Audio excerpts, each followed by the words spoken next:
Alright, everyone, welcome to Mecha Ace. This will be the third session we're doing of that. The first two, of course, were conducted during the two marathons that I held last week. Mecha Ace is an interactive story, one of, I guess, a few dozens at this point, released by the same company, but written by different authors. They are available for purchase on the cheap on Steam, although they'll be slightly more expensive now that the holiday sale is just over, much to the dismay of some. On the off chance that you have missed either of those sessions, live viewers on Beam, or perhaps both of the sessions, I'll give you a recap of the character thus far. So, our character is Rico, who is the commander of Chucklefuck Lance. He is an individual who is primarily interested in power and glory, but he's also got a business attitude and approach to him, war is just a means to an end, in this case, gaining more fame and power. He's an exceptional pilot, but he's not that damn observant. He has taken more of a diplomatic approach. He's been very deliberate, and he's collected a number of confirmed kills over the course of this game. Now, at the end of last session, we adopted as our new Gundam this experimental Lionheart that had just as much speed as our previous craft, but significantly more armor. However, it doesn't have like special piloting thrusters that our old Gundam had, so we're no longer rocking piloting 4+1. It's instead piloting just 4. But the Lionheart overall is, by all mumbo jumbo intents and purposes, immensely fucking superior, and of great, wonderfully joyous and rapturous quality. With upgraded weapons. Instead of like a mini cannon, we've got a particle rifle, and we have a lovely plasma cutter. However, the Lionheart has some bugs in the operating system. Yeah. So, if, say, we try to go too fast in the Lionheart, the operating system crashes, and we lose control over our Gundam. It was tremendous whenever we learned this at the end of last session. The viewers had the opportunity to vote on whether they wanted to use the Lionheart without limiters, or with limiters, or use our old Uxbridge, and the viewers selected this Lionheart. And so that's what we're going to be rocking with here. Also worth noting that our entire Lance, the Chucklefuck Lance, is all still alive. However, they're currently away, like on another objective. They are returning back to the ship we're stationed on, though. They are being led by, like, Ensign Asadi, like Chucklefuck Lance 2. She is very bloodthirsty, and Chad has decided that she's a piece of trash, and has effectively told her to get fucked and not cater to her at all at every single turn. Instead, Chad has focused on, I guess, someone you could say ends up being like our flight controller, I think it is. Her first name's Anari, and the way she treats us, she was on the planet, like Vedria Prime, where we were when we decided to help civilians and citizens and rescue people. And we left a strong impression on her, and you, viewers, you are her senpai. She loves you, she adores you, she fantasizes about you, she wants to be with you forever. She's the flight controller. She's new, she's never been on the fucking job before, this is her first day. She wanted to sign up because, wow, senpai. There is a lot of technobabble available in this game that we're not going through because we have shit to do in game to play, you understand? And something I do end up liking about this whole, demographic scheme is that I'll have, somewhat different viewers who will be participating in chat this time as opposed to the other times. And you might not have actually watched those sessions beforehand, unless you, looked at, the Beam VODs and scrolled specifically to those Mecha Ace parts. And so our character's personality may end up changing a little bit as you, the players who are playing right now, make the decisions. It's one of the many facets I enjoy about this interactive, you play the game experience. Which is why I invest my time in conducting these things, And why I even went so far as to run King of Dragon Pass, with viewer choice rather than my decisions. Also, hello, Shy Guy. Okay. We have a variety of voices. I do amateur voice acting, but all of my voice acting is done in accents that simply don't fucking exist. Like, they just don't. Like they aren't real accents. Like, they're not, like, regional dialects. They're just me, like, adopting different, like, versions of how I talk. It's great. Anyway. No. No, Taku, you cannot. 66. Episode 5. Against the Might of the Empire, the Fall of Vedria Prime. Spoilers in that title, right? There's not that many words in this interactive story, but there are some words, and there is some technobabble. It's like we're watching, like, Star Trek Deep Space Nine or some shit. I think there's actually a bit more than anything in the Star Trek series, so there you go. I'm fairly capable of mowing through paragraphs. My voice is fairly recovered, but we'll see where the road ends up taking us. Orbit over Vedria Prime, Vedria System, 16 hours later. Chucklefuck Lance Lead, deploying. The acceleration of the launch catapult punches you back as your mecha is flung forward from the Caliburn's hangar into the blackness of space. You move your machine forward slowly, giving the rest of your lance the time they need to launch from your carrier and form up behind you. As you wait for Asadi and the others to launch, you take a glance to your rear at the convoy of evacuation vessels still assembling behind the planet's defenders. On board are hundreds of thousands of civilians, government officials, colonial militia, anti-imperial activists, and their families, anyone whose lives might be endangered should the Imperials take the planet. It is your objective, this really feels like a free space mission, to defend those transports by any means necessary. Orders from Fleet Command have ruled that Vedria itself is to be abandoned to the enemy. At least you won't be fighting this battle alone. The Caliburn and her consorts are assembled and ready for battle behind you. Most of the Codec warships are converted merchant vessels and passenger liners. The colonies have had neither the time nor the resources to build a fleet of dedicated warships, but their hastily installed armor will still do its job, and their missile tubes are more than capable of lending you support in battle. Then there's the formation of Allied combat armatures, the Gundams, assembled in front of you, and the warships of the Codec Task Force, the 36 or so launched from the lighter carriers, which accompanied and supported the Caliburn during the last battle. Together they form a protective wall in front of the Codec ships, with a large hole in the center reserved for you and your elite Chucklefuck Lance. Beyond them await the enemy. The Imperial force is a sight to behold. The first ranks are made up of swarms of smaller, lighter warships, each a quarter of the size of the Caliburn, combat armature destroyers, each armed with light, quick-firing guns, so they're like point defense, like picket ships. By themselves, their thin armor makes them easy prey. In groups, they are deadly, capable of warding off attacking mecha with a wall of fire.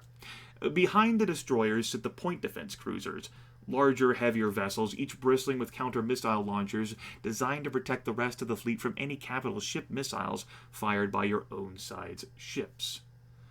Hello, Game J2. Then at the center sit the dozen blocky iron-gray shapes of the enemy battleships, dreadnoughts more than a kilometer long, each capable of launching immense volleys of missiles, each protected by dozens of quick-firing point defense guns and meters-thick slabs of armor. To the rear and to the flanks lay the ungainly shapes of the Imperial carriers, dozens of them. These ships are lightly armed and poorly armored, but you know that each is capable of carrying a full lance of Imperial combat armatures. Lastly, behind the rest of the Imperial force sits Dr. Robotnik, an immense egg-shaped object, easily 10 or 15 times the size of the largest enemy capital ship. Perhaps it is a mobile shipyard or supply base.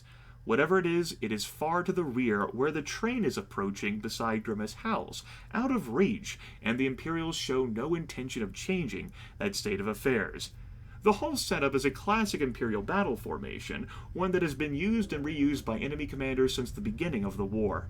It is a formation designed for brutal, bloody slugging matches, or when a train plans on grinding a determined opponent into nothing. Already, your mind is falling into the familiar thought patterns of a veteran commander. Facing a force this big and this powerful is a daunting prospect. How do you plan on fighting this battle? I know, I'm so good at like dovetailing those subtle like clues and nuances in our surrounding environs into my actual reading, right? I've actually got enough energy to do some reading today. It's pretty good. It's pretty good. So I'll go ahead and make options. We'll have this be an exciting 60-second poll, but do know that most of these will end up being 30 seconds just to keep the gameplay moving along here in our viewer democracy. So if you're new to Beam, I just made a poll. A jingle notification probably will have sounded, and if you look up at the chat window, you'll see a, hey, a poll thing. You can vote now. Which you can choose to either aggressively, option 1, we should try and deal as much damage as we can to the enemy, cautiously, in a way that will minimize our battle group's losses, we should concentrate on defending the transports and nothing else, or making a stand against a fleet this big as suicide, we should be running now.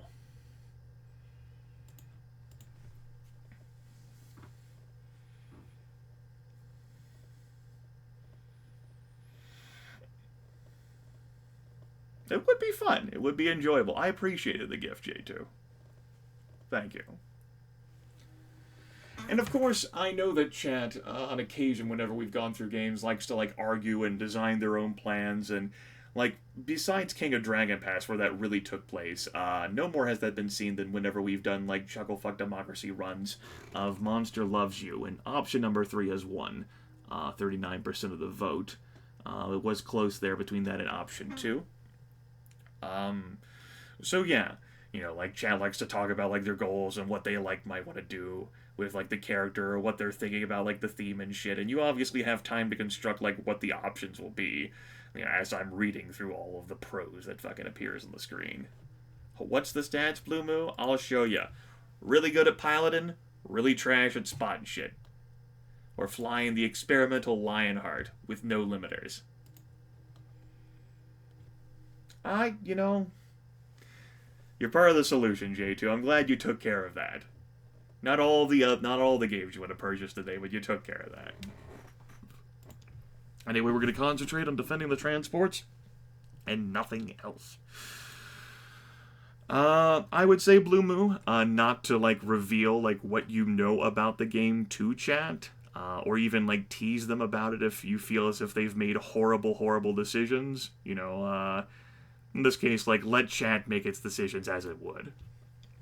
A new message appears in your comms window. It's from the Imperial flagship.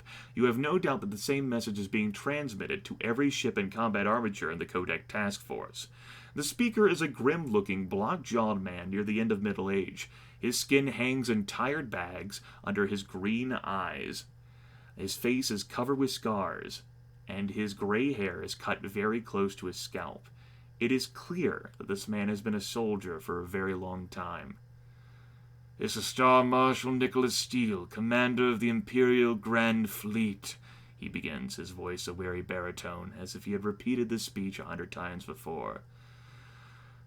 In the name of the Empress and the rightful governor of the 16 Worlds of Humanity Ascendant, I order you to recant your treason against the throne. Those who surrender will be shown mercy. A moment later, your own side offers a response. This is Captain... What the fuck is that name? Artemisia Balin, commander of the Caliburn Battle Group. You see the Imperial commander's eyes widen in recognition.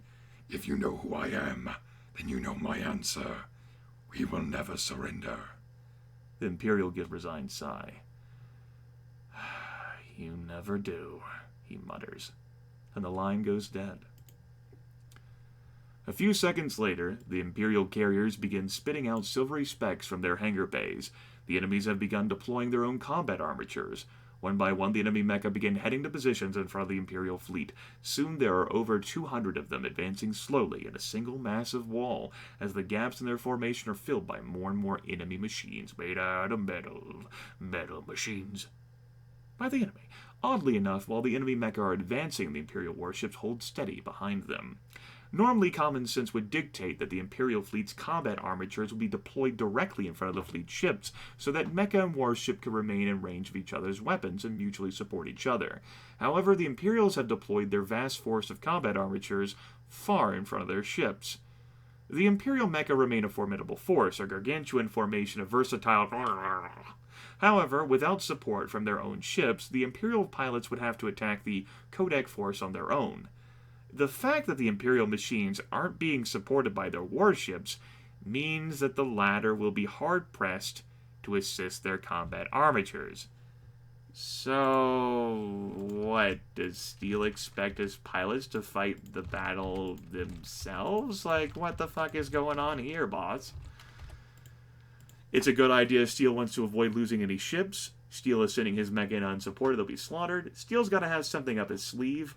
What a coward. Steel's just trying to keep his flagship and his own hide out of danger.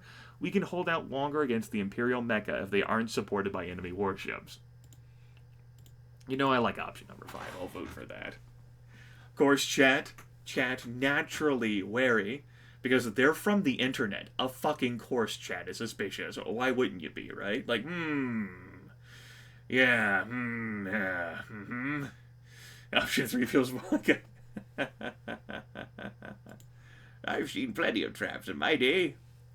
You take a closer look at the enemy formation. You keep your eyes peeled for any sign of a feint or trap or second force ready to flank you from above.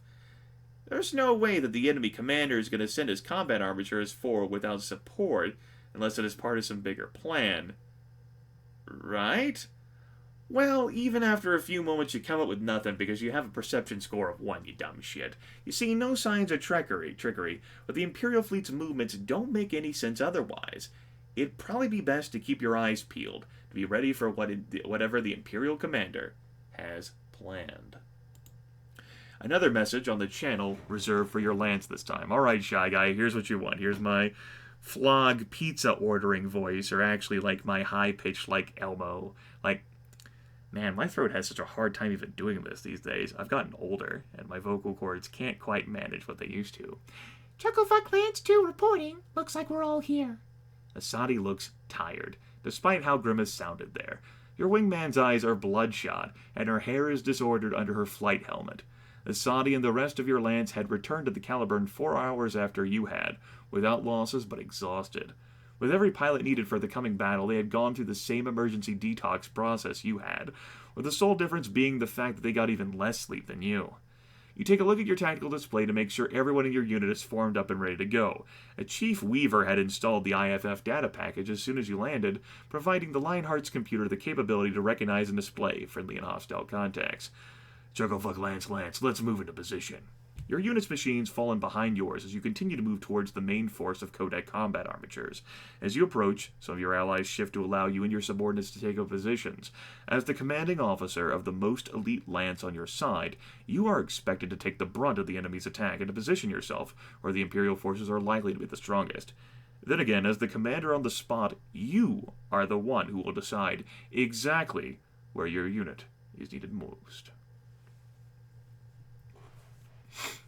You know, Larian, it's good. It's good to update software. It's a shame we couldn't update the entire fucking operating system. It's good to blame chat. Your Imperial counterparts continue to advance as you and your lance take up your positions. Hundreds of enemy machines begin making their ponderous way towards you. Their warships remain stoic, far behind them.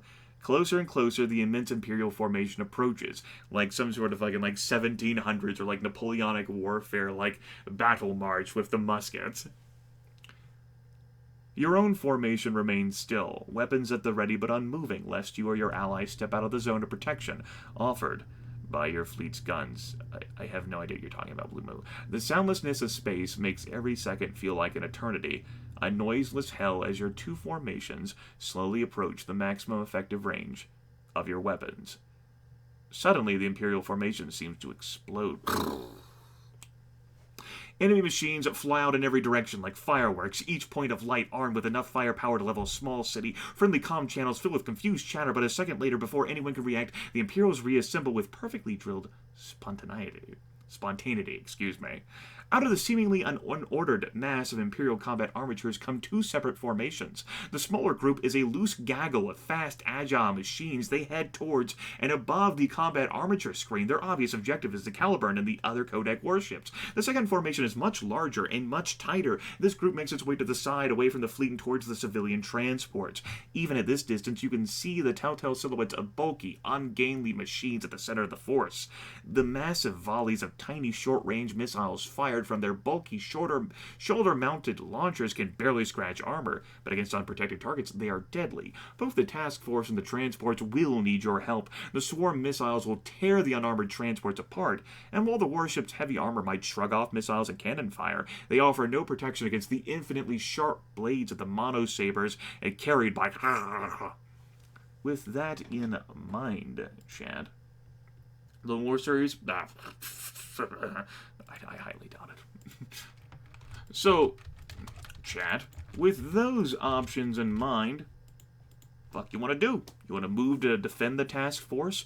You want to move to defend the evacuation transports? You want to launch a hit-and-run attack against enemies heading for either of those? What's in your mind? Yes, you are a fast, primarily melee fighter with this experimental combat mech.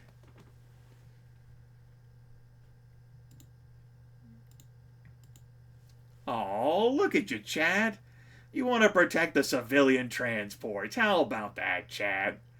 Oh, I mean, you did choose to guard the transports as your priority. It does make sense compared to what you selected, but oh, damn it, Summer. How isn't 30 seconds quick enough for you?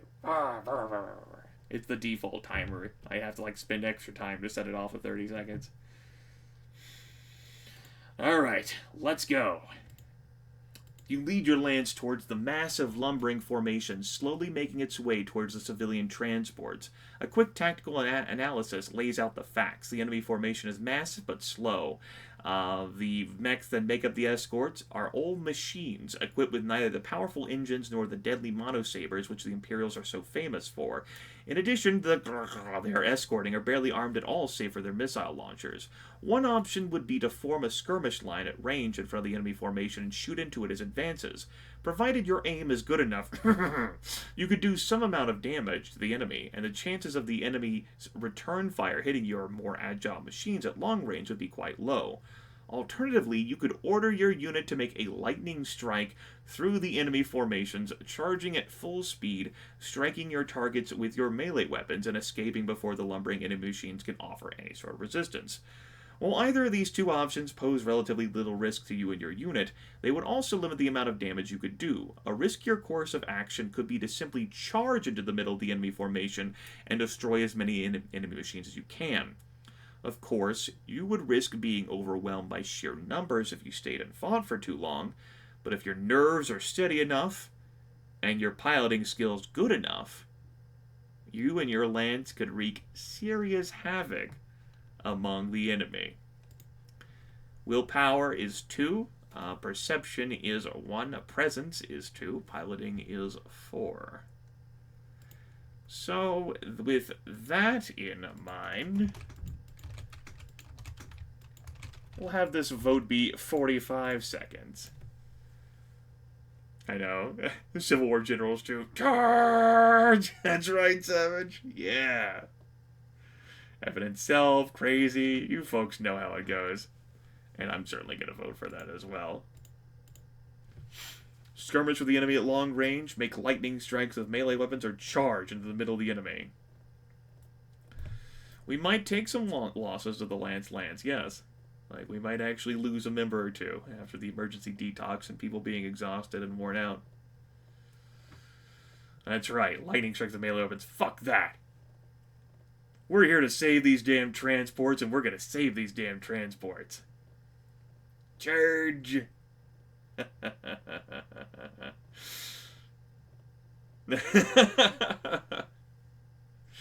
Yeah, you know, Convox.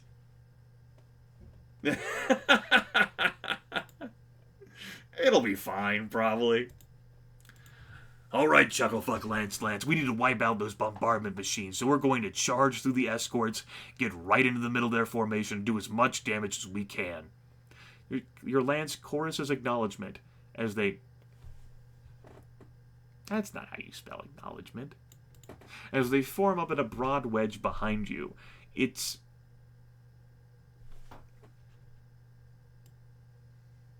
is...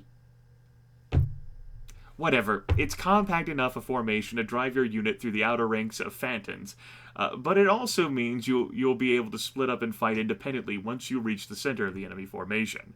The vast cloud of enemy machines fills your main display and gets bigger by the second. Hello, Dark Shark. The first sporadic burst of enemy fire reach out for you, but you are moving too fast. Phantons are piloted by the bottom rung of the Imperial's military pilot corps. Even as the range closes, not a single one of the panicked, erratic bursts of fire come close to hitting you. Within moments, you and your lance mates are at the heart of you. So they're sending the scrubs, of course, after the transports, because those are like the least valuable targets for this military engagement. And in return, the most valuable fucking elite corps of these Gundam pilots are fucking flying at these novices who are piloting these like trash like Gundams. And they're like, what the fuck? Oh my fucking god, this is fuck, what the fuck, everything is fucked. Yes. Oh, shit. The Imperial bombardment mecha are big and slow. It is child's play to hunt down the nearest one. They're not even equipped with close combat weapons of their own. Against your machine, they're utterly defenseless. Your plasma blade bites deep into the first enemy machine you target, the superheated blade slicing through the thick armor like butter. The blow you strike proves mortal, as the... How many of you didn't see that? As the enemy machine's limbs fall limp and its pilot ejects. You chase down a second and third one in quick succession. Neither manages to escape your burning, superheated blade for more than a few seconds, and both fall just as easily as the first. For a few seconds, you and your lance work a fearful slaughter on the vulnerable Imperial bombardment mecha entirely unimpeded. However, it is not long before the massive escorting machines on the outside of the formation react, turning inwards and opening fire, hoping to drown your attack in a storm of fire. Unfortunately for them, their response is less well considered than it could have been.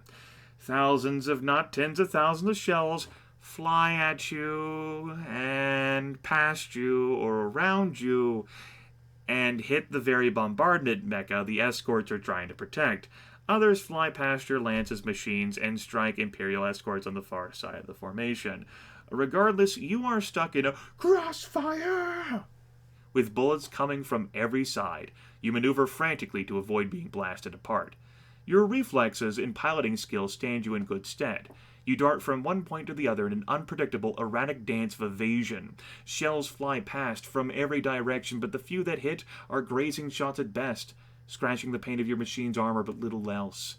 At this crucial point, you make the decision to withdraw. Your lance could score some additional kills against the enemy now, but it would put you and your entire unit at risk of being annihilated by the thick enemy fire. You give the order. The escorts are not much faster than the lumbering bombardment machines they're escorting, so it's simple enough to evade them. You have torn great holes in the enemy formation, and many of its bombardment mecha are now twisted tangles of wreckage and vaporized metal. Soon, Chucklefuck Lance lands are out of weapons range, and you are safe to contemplate your next move. You take a second to take stock and assess the progress of the battle.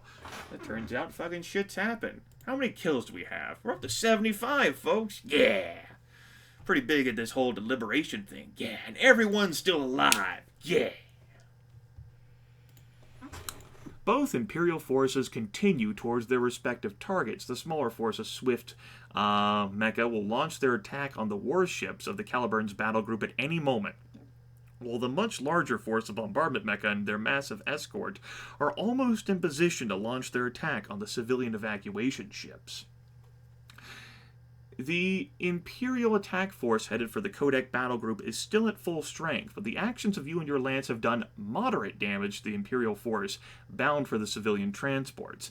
The options available to you seem clear. Position your lance to defend the warships and help preserve your home carrier and her escorts for future battles, because it might be hard for you to survive this battle if your home carrier is fucking blown up. Or protect the civilian evacuees and save tens of thousands of lives. There is also a third option. The advance of the two groups of Imperial combat armatures has left a large gap in between the two strike forces and left the Imperial fleet wide open. You could always say, fuck it, I no longer care about defending those transports, and strike directly at the ships of the Imperial fleet. Without combat armatures covering them, the ships of the enemy's fleet are more vulnerable to your lance than they have any right to be. You could inflict devastating losses on the enemy this way, but only if you abandon the civilians, the Caliburn, and your fellow pilots to fend for themselves. What will you do? We'll give this one 60 seconds.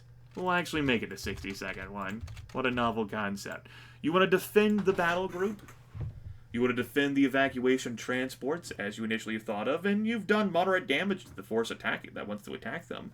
Or do you wish to strike at the enemy fleet?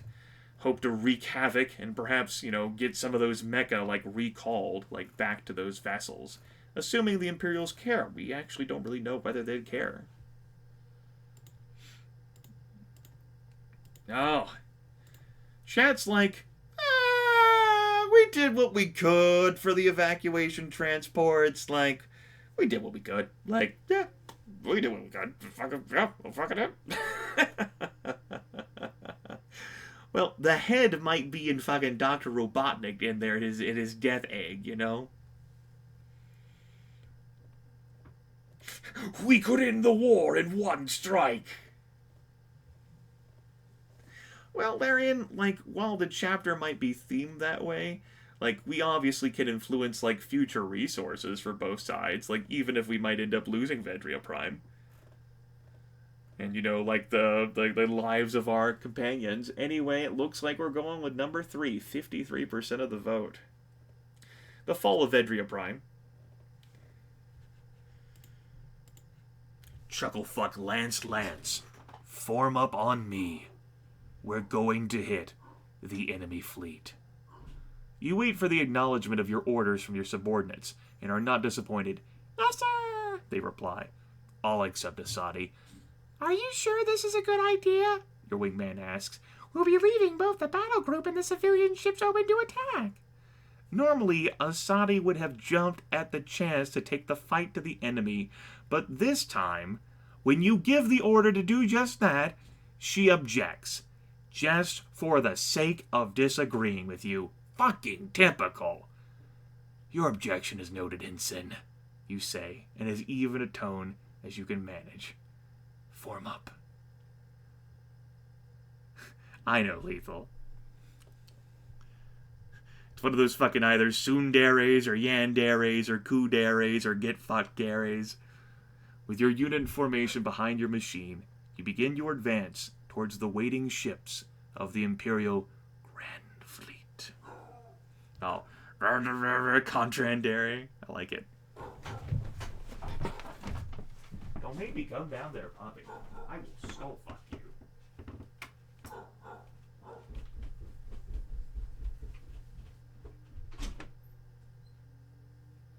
Shut up. Find another place to bark. No one loves you. That's right, Knox. I said it. No one loves you. Don't look at me like that, Indy. No one...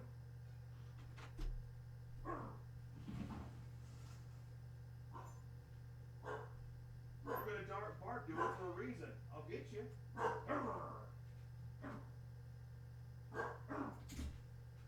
That's it.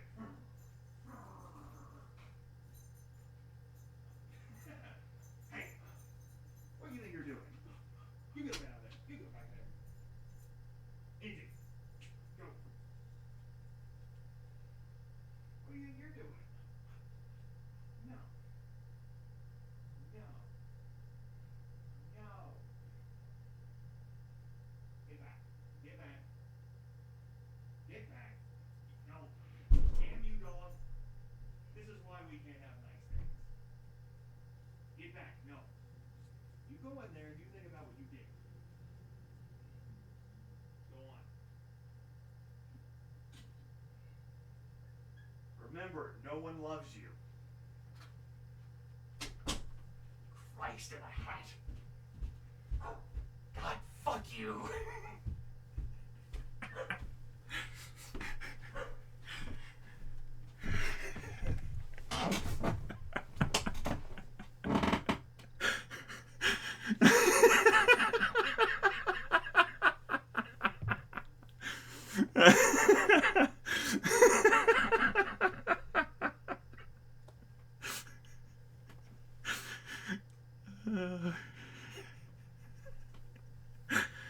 Oh, shit.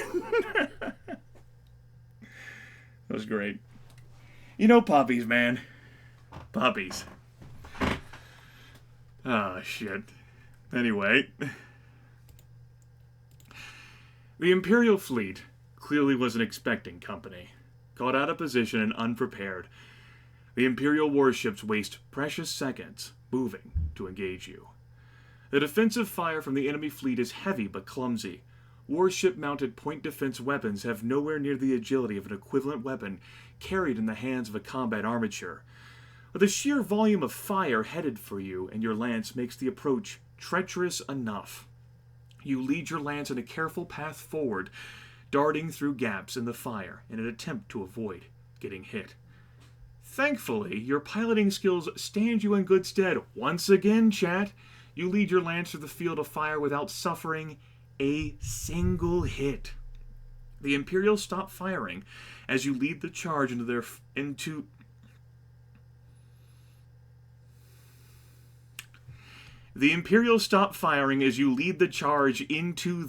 forward formations. With your machines intermingled with the Imperial ships, the enemy gunners dare not fire upon you for fear of hitting their own. Under normal circumstances, Imperial combat armatures would take over the role of defending the warships, but the Imperial Star Marshal had committed every last one of his machines to attacking your own ships.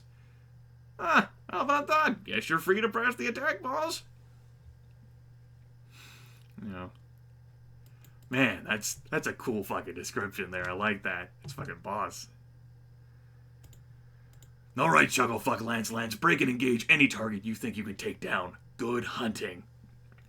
Now that you're inside the defense perimeter of the Imperial fleet, there's no further need to maintain your formation. Without real opposition, pilots as skilled as you and your lance will get a lot more done if you fight individually. Your formation explodes into individual machines as each one of you finds a promising target to attack. Your target looms before you, the massive armored bulk of an Imperial dreadnought. Little defensive fire greets you as you get close. The dreadnought's heavy autocannon can barely keep up with your small agile machine. The few guns which do respond are restricted in their fire by the vast blocks of the Imperial warship's imposing superstructure. Using your years of experience, you approach from the blind spots, avoiding enemy fire. Then you pull out your particle rifle and get to work. Though the Dreadnought's armor is heavy enough to shrug off shots from the most powerful weapons, you know that the Imperial capital ship has weak points which aren't as heavily protected. Communications, masts, and sensor modules are the most obvious, but wrecking those won't be enough to destroy the tough Imperial ship. Instead, you aim at a more unexpected target. You position yourself right over the hatch covering of one of the enemy ship's broadside missile tubes. Your first shot pierces the thin, armored hatch, revealing the currently empty launch tube behind it. Your second punches through the turret entirely. Your third penetrates the tube and the 3 armored bulkheads behind it and hits the missile magazine beyond. You get away as quickly as you can. You know what's coming next. The Imperial Dreadnought's magazine ignites as one by one the Imperial vessel's antimatter-loaded missiles lose containment and self-annihilate. A series of bright flashes light up the inside of the Imperial vessel, and bright pinpricks of light pierce the enemy ship's armored shell. Exploding concentrations of anti-neutronium tear the enemy capital ship apart in a series of immense, retina-searing sparks. You only see a little of the awful spectacle. You are trying to get away from it as fast as you can. You and your lance make a quick withdrawal as the Imperial combat armatures cut short their attack and rush back to the aid of their warships. You retreat through the Imperial fleet's defensive fire and regroup with your lance before starting the trip back. Even from here, you can see the shattered hulks of some of the civilian transports and at least one of the battle group's warships reduced to debris, a result of your decision to abandon the defense and launch your daring attack. Hopefully, it was worth it. You take a few seconds to watch the enemy combat armatures retreat back to their fleet and catch your breath as your lance forms up on you again. With your ammunition and fuel reserves running low, you doubt you'll be able to fare particularly well against a renewed attack. The cost of the battle has been high. While your own machine has suffered minimal damage, your lance mates' machines have all taken damage to some extent or another, you can't be sure how much. With your own attention so focused on keeping your machine in one piece, you have little ability to keep track of your lance. At least you're all still alive. The Kodak battle group is not so lucky. Though a stout defense has saved most of the ships of the battle group, one of the destroyers has been cut apart by the swift machines of the Imperial attack force. In addition, almost every ship remaining has suffered some kind of damage or other. The Caliburn herself is streaming atmosphere from 2 hull breaches near her bow, and her fire control mast has been reduced to a crumpled ruin. For the most part, the civilian ships are still intact. The Imperial attack only managed to destroy 2 or 3 of the evacuation transports, though another floats dead in space or engines disabled. Though tens of thousands have died by the swarm missiles of the Imperial bombardment machines, hundreds of thousands more still live on in the dozen or so transports still intact. The remaining ships are getting away from the battle as fast as their drives will carry them. The Imperial machines are now long gone, fallen back on their massed warships, no bigger than an array of specks in your main display. For a moment, it seems the enemy fleet is actually moving forward to meet their retreating combat armatures. Wait, what? You take a second look. Instead of retreating to their carriers, the tiny dark dots of the Imperial machines are taking standard defensive positions around the enemy ships. The gaps in the enemy fleet's formation caused by your opportunistic attack are filled up by fresh vessels, as the gutted wrecks of your lance's victims are left to burn out behind the Imperial wall of battle. Your pilot's suit suddenly feels clammy as it fills with cold sweat. The Imperial Grand Fleet is advancing. There is no way that the battered Kodak battle group could survive against the full force of the Imperial Grand Fleet. It barely survived an attack by 1/3 of the Grand Fleet's combat armatures, and this time, the Mecha will be supported by the heavy weaponry of the Imperial warships. Now with the civilian ships out of the picture, you see no reason why the Imperial fleet would divert its attention this time. It's almost a relief to you, knowing that your commanders couldn't possibly expect you to fight against an attack this big. Sure enough, the order you've been waiting for isn't long in coming. Chucklefuck Lance Lead, this is Caliburn. Return to the ship and prepare to withdraw. We're getting out of here while we still can. Acknowledging your orders, you turn your back to the enemy and order your wary lands to retreat, trying not to turn back and look at the receding blue planet behind you. So how many kills we have now? 76? We blew up actual warships, man. Come on. And that was episode 5, everyone. Yeah. Episode 6, A Desperate Retreat, an Unlikely Encounter. Caliburn Battle Group in transit the Fleet Base Crown, Vedria System. 36 hours later. Caliburn to Chucklefuck Lance Lead. The incoming message shakes you free of your fugue state as your eyes focus on the glowing panels of your cockpit consoles in front of you. Escort duty has never been a particular favorite of yours. Long hours of staring at nothing and hoping that none of the points of light turn out to be an incoming enemy is not an enjoyable way to spend a day. In this case, however, your inattention comes from something other than mere boredom or ambivalence. I don't even know whether that's the captain who's calling us. I'm just going to say, Chucklefuck Lance Lead, this is Caliburn. Respond. The last day and a half have not been restful ones. While the Caliburn and the remaining ships of the Kodak battle group were able to make an escape from Vedria, you've had to escort the handful of remaining evacuation transports to the safety of Fleet Base Crown, where the rest of Kodak's main battle fleet is waiting. This means keeping pace with the much slower civilian vessels and constantly guarding them from possible lightning raids by the combat armatures of pursuing Imperial Grand Fleet. For you, that means being on a constant emergency patrol cycle. So, in all honesty, no joshing around, no fooling, how does that make you feel? I think that keeping the civilians safe should be our top priority. I'm glad we're doing it. I think that protecting the civilians is just a part of doing our job as soldiers. I think the civilians are slowing us down. We should abandon them. Or I think these stupid civilians are getting in the way of our real job, killing the enemy.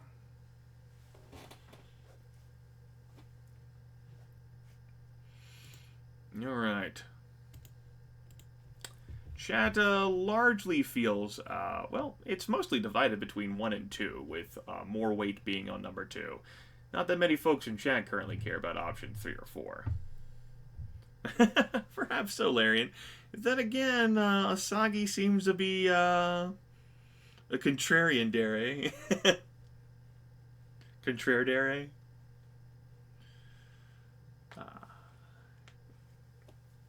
Hey, you know, we had to take practical steps, right?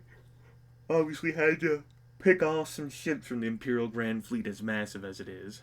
Contrandere? Okay, 51% have voted for option number 2. I think that protecting civilians is just part of our job as soldiers. While conception of duty certainly makes the monotony of escort duty easier to stomach, it's not as if you have a choice.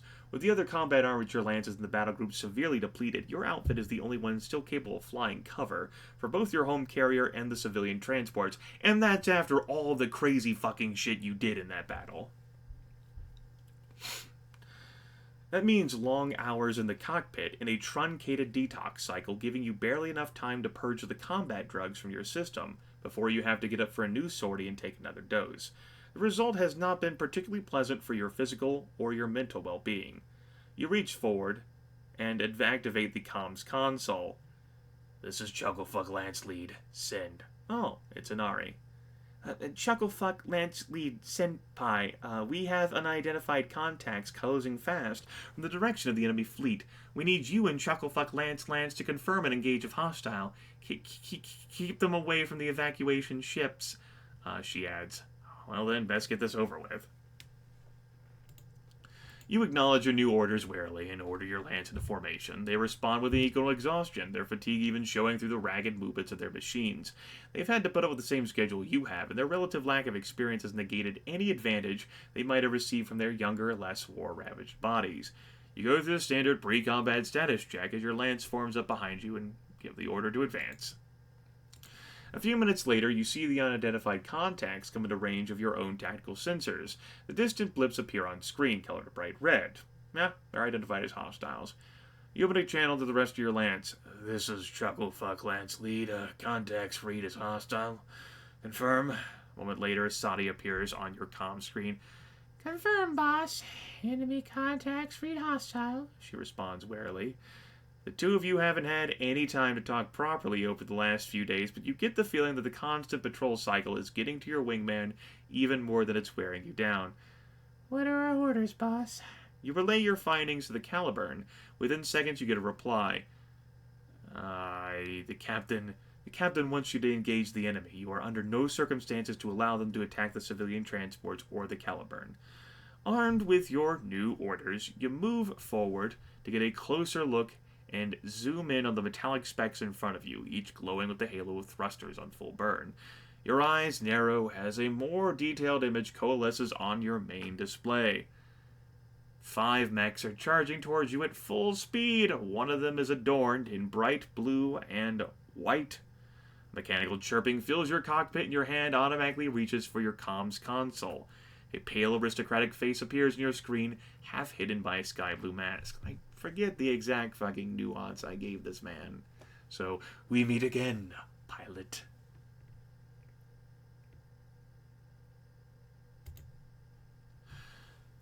I look forward to facing you again, Hawkins says, his eyes intent. I have been fortunate to find someone capable of matching me in battle. Battles betwixt those like us are a rare pleasure. The Imperial Ace and the quartet of enemy machines formed up behind his continue to close with you. With time growing short, you open a channel to your lance and discuss tactical options. Unlike the last time, you can't simply retreat. Excuse me? We didn't retreat anyway, peasant. It's actually Hawkins, the Blue Mask, who left, so I don't appreciate you insinuating shit, okay? Or maybe it's like, you had the option to retreat last time, you don't have it now. Maybe.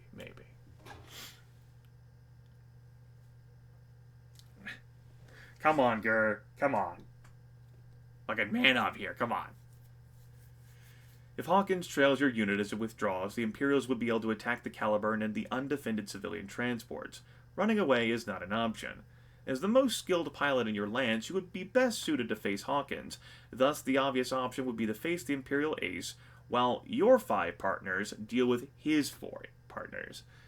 Alternatively, you could order your lance to engage Hawkins while you dealt with his accompanying escort. While you have little doubt that your skills will be able to prevail against regular Imperial pilots and regular Imperial machines, even outnumbered 4 to 1, your lance would be hard-pressed to deal with a pilot as good as Commandant Hawkins. Your unit will almost certainly take losses, but it would likely prevent you from having to face the Imperial ace alone. Lastly, you could perhaps try to stall Hawkins by talking with him. That might buy you some time, or even give you a way to get Hawkins to call off his attack altogether. Now, last time chat tried luring him into a conversation, he was like, "Low new whap," and didn't give a fuck. So, with that in mind, what do you want to do, chat? We have a presence score of 2. Average score is same as our willpower. Our perception's 1 and our piloting is 4. Attack Hawkins and order my lance to deal with his escort. Attack Hawkins' escort and leave the ace to my lance mates, or try talking to Hawkins' force first. Oh, bang. I know, crazy. I guess if we managed to get everyone in our lance killed, except for us, maybe we could do that. Solo fight. We are called Chad and we shall chat. Oh my, Shy Guy. Putting the hammer down. Okay, 77% say go for it, for the good of the city. You push your throttles forward, surging ahead of your lance's formation. Alright, Chucklefuck Lance, I'm engaging the lead machine. You guys take the others. Boss, you're gonna engage the blue mask by yourself? Chucklefuck Lance 4 seems worried. Just because you held your own against the famed enemy ace once, doesn't mean you can do it a second time. Your subordinate will get nowhere by ejecting, though your mind is made up. Absolutely. Keep the escorts off my back. I'll deal with Hawkins. A second later, your lance mates acknowledge your orders and break off. You, on the other hand, continue to push forward towards the Imperial ace. Hawkins' escorts break from their own formation, moving to engage your subordinates. As far as you're concerned, the battlefield consists solely of you and your Imperial counterpart. So, with that in mind, we're in another duel situation, chat. How do you want to fight this? You want to engage Hawkins from long range with our fucking particle rifle pew-pew? You want to battle him up close with our amazing array of plasma cutters? Or do you want to call in fire support from the Caliburn and fight defensively until help arrives? That's right. Have you seen these moves? We were better at melee with the old mecha, but with this mecha, I couldn't fucking tell you. We've emphasized melee at the very least.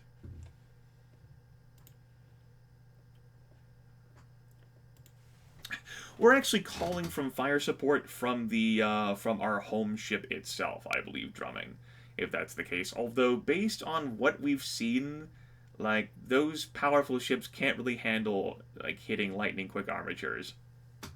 Anyway, 80% of the vote says option 2.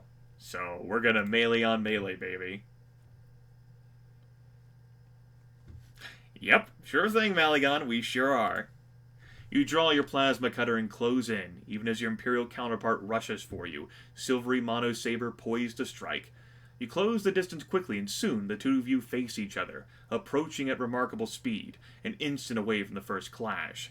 You push your machine to the side as the Imperial's monosaber slashes downwards at your mecha. For a few moments you are locked in a twirling battle of half-committed lunges and paranoid retreats, each one of you waiting for the other to overcommit on a strike which might allow for a duel-ending blow. The Imperial feints to the right, but you are ready, pulling your machine back as Hawkins spins around, slashing with his monosaber at your left. You react with a counter-strike of your own, instantly lashing out with your plasma blade, hoping to catch the Imperial off guard.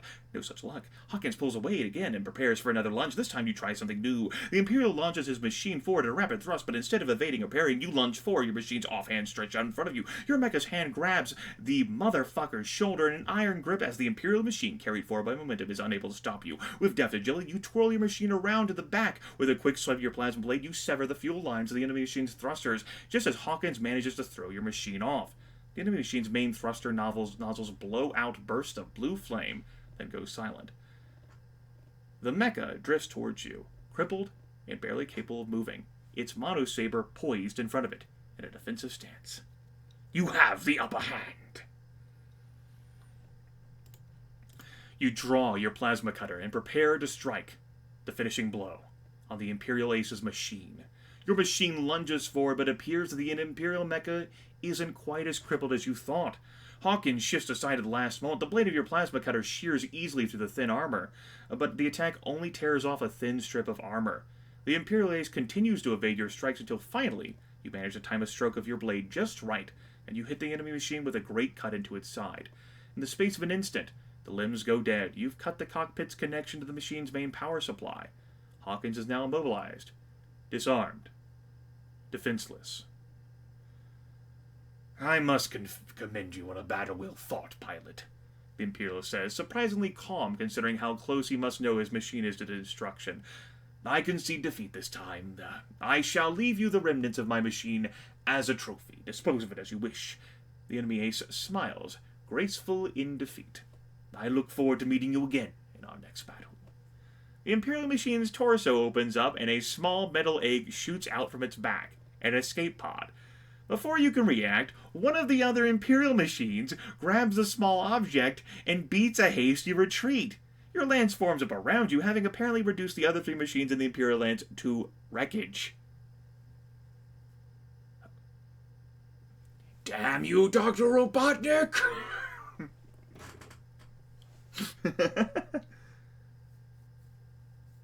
I know, that means it must have been amazing, right, Crazy? Boss? Asadi's voice seems almost in awe as she stares at you through the comm screen.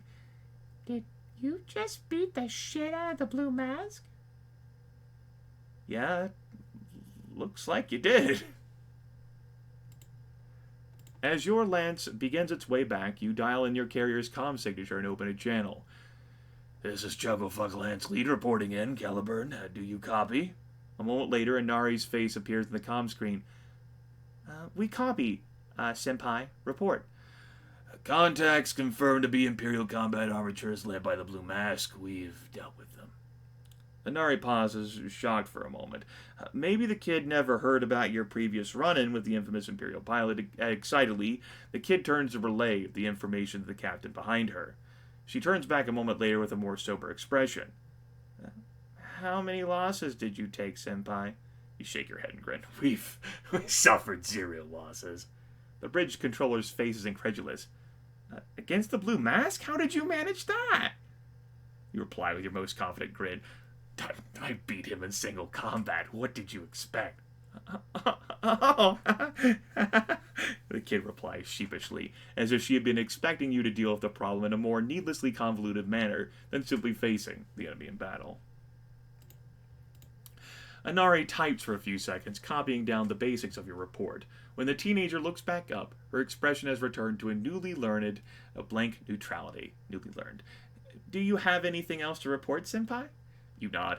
Yeah, I guess you could say that we got a souvenir. The kid looks over her shoulder for a second, her expression growing rapidly uncomfortable. After a second, you see why as Captain Balin pushes the young volunteer aside and looks at you directly from the comm screen. Apparently your exchange has piqued her interest as well. What kind of souvenir, Lieutenant Commander? You patch the feed from your main display into the communications console, giving the other end a good look at the battered remains of Hawkins' Valier Custom floating in space right in front of your machine. Inari's jaw hits the floor. You can even swear that you see Captain Balin's eyes widen in shock. Military intelligence is going to have a field day with this, you hear her whisper. And louder, Get that thing back to the Caliburn, then report back to your patrol circuit. You're not due to be relieved for another 5 hours. You nod and offer a wary salute as you order your machine to grab the abandoned mecha of your Imperial counterpart. You still have a long way to go before you can rest. You have reached a checkpoint. Should you wish to, you may save your progress in the story here, so in case you get absolutely fucked, you can reload from this checkpoint, chat. Would you like to save your progress? Yes. Progress saved. Interlude.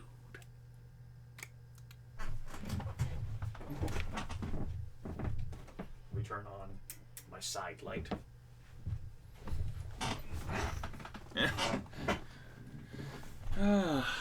Colonial warship Caliburn. Well, we don't have any changes to the stats because we're currently still using the mecha that we were piloting with. We don't know anything about this new mecha yet.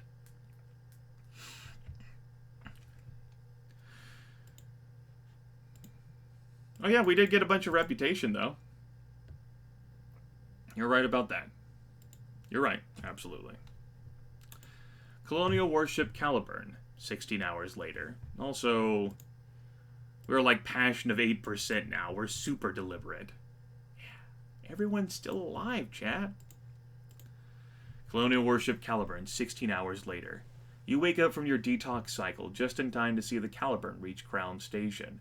Your quarters have no windows, a few purpose-built warships do. What it does have are a set of skills. The skills it's acquired... Screens linked to sensors on the outside of the hull, allowing you to see the distant shape of the massive space fortress as the Caliburn approaches it. Crown Station is what is called an O'Neill cylinder. A pair of massive counter-rotating cylinders, each possessing their own atmosphere, each 8 kilometers in diameter and nearly 50 kilometers long. Inside, there's rotating artificial cocoons of metal and glass, live hundreds of thousands of military personnel and millions of their civilian dependents.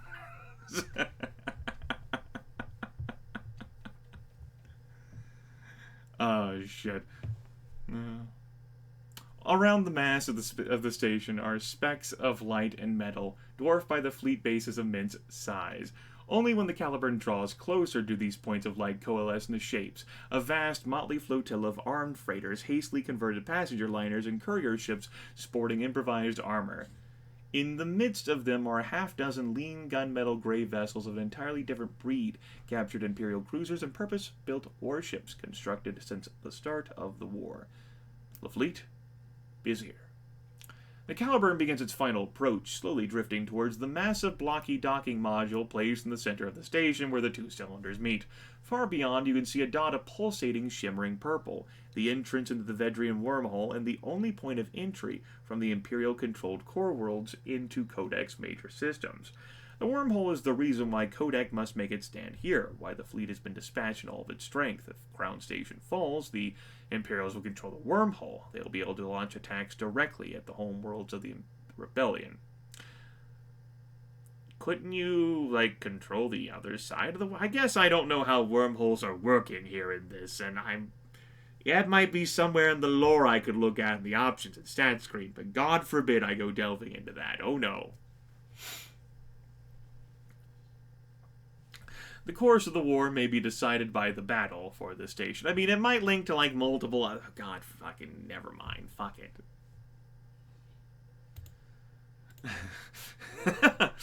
A few minutes later, after the Caliburn is docked, your door opens to reveal a pair of fully armored Marines, made out of metal. Without giving you a clue as to their purpose or intentions, they tacitly usher you out of your quarters, off the ship, onto the station's docking module, and onto a waiting maglev track transit cab.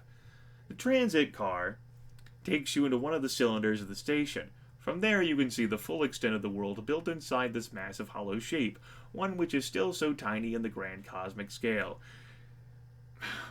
You have been on enough space colonies in your life. I've seen enough space colonies in my day. I'm from the internet. To no longer be nonplussed by the strange incongruities of being on such structures, but the feeling of wrongness still picks at your mind as you look out the window at the gentle upward curve of the ground, of the wispy condensation of formative clouds sitting in the center of the cylindrical world, of the inside surface of the cylinder, the massive strips of kilometer-wide glass in the colony's shell, from which you can see the blackness of space, the distant running lights of the Kodak fleet, and for a brief moment the cold, sterile light of Vedria's distant primary star. The oddest sensation of all, of course, is the knowledge that, despite the nearly windless conditions outside the glass and metal shell of the transit car, and the solidity of the cab's floor under your service boots, the entire habitat module is slowly rotating, just fast enough to generate the centrifugal... I've always had problems with this word. Centrifugal. Motherfucker. Force that must replace gravity. So far, it's central. And it's frugal. That's right, it's frugal. Fuck it, I'm being frugal with my pronunciations. Back to the porn. That must replace gravity so far from any planet or moon. That's right, Lethal. It's still an odd sensation, knowing that almost every condition needed for life to survive and thrive has been recreated out here in the depths of an empty, airless void. The entire station around you has been created by humans, not nature. Even so, the past 5 years of war have destroyed so much ingenuity, so much labor of mind and body. The station you are in, which likely took decades to build, might be destroyed in the course of a single day. Archaeotech? I know. What are your thoughts on that, chat? I want to reveal these slowly. If only we could stop destroying the things other people have built. Conflict leads to progress. It's the reason we have such power in the first place. I don't really care. Either fucking way. Well, I expect this one to come back a winner. This is gonna be great. Wah. I know what I'm voting for.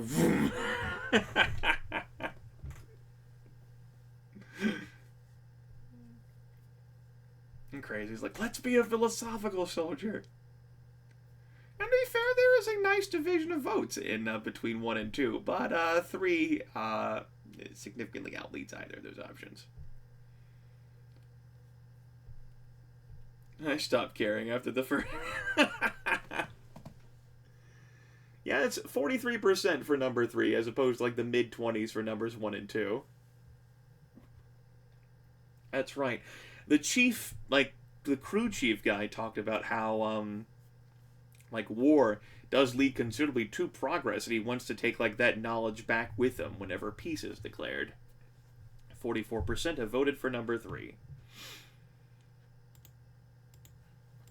If you could have shrugged internally, you would have.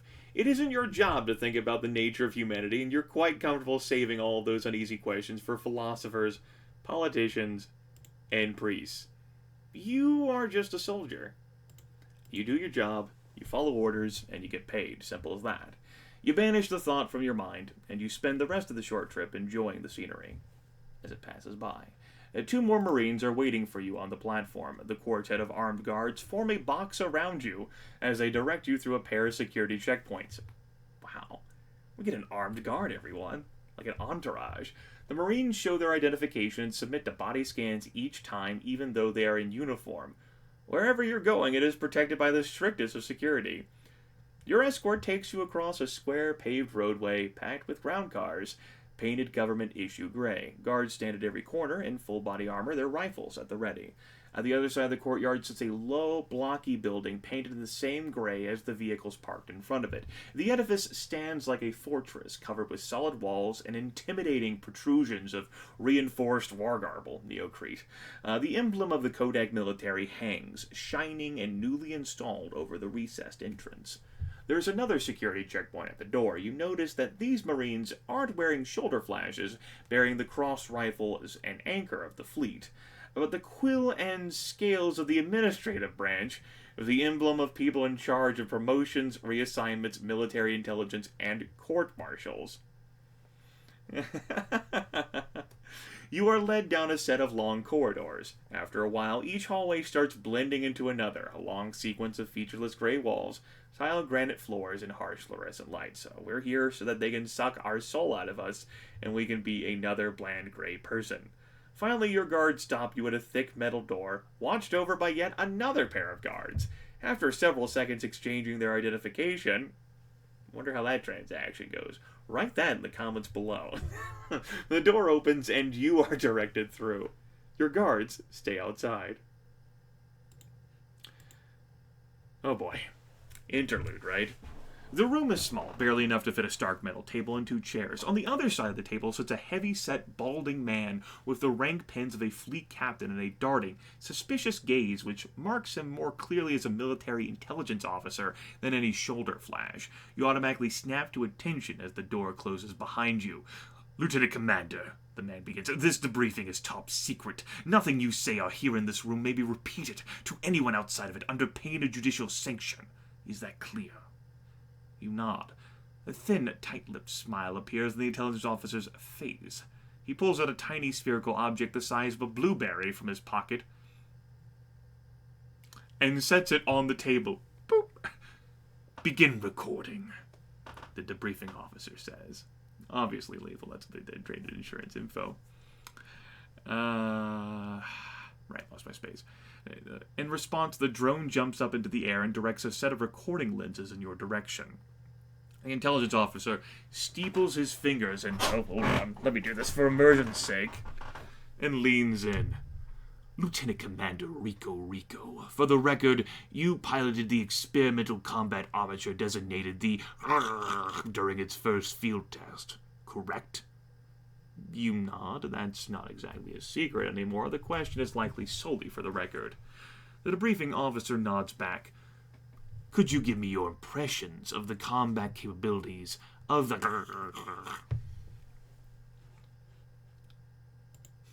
I know, Harried. Your immersion. It's tragic.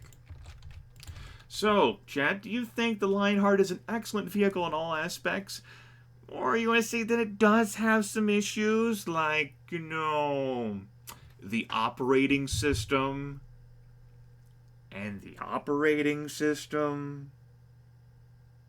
the fact that it didn't have an IFF package on it initially? Or the Lionheart has major reliability issues. But that's why we're using it, champ.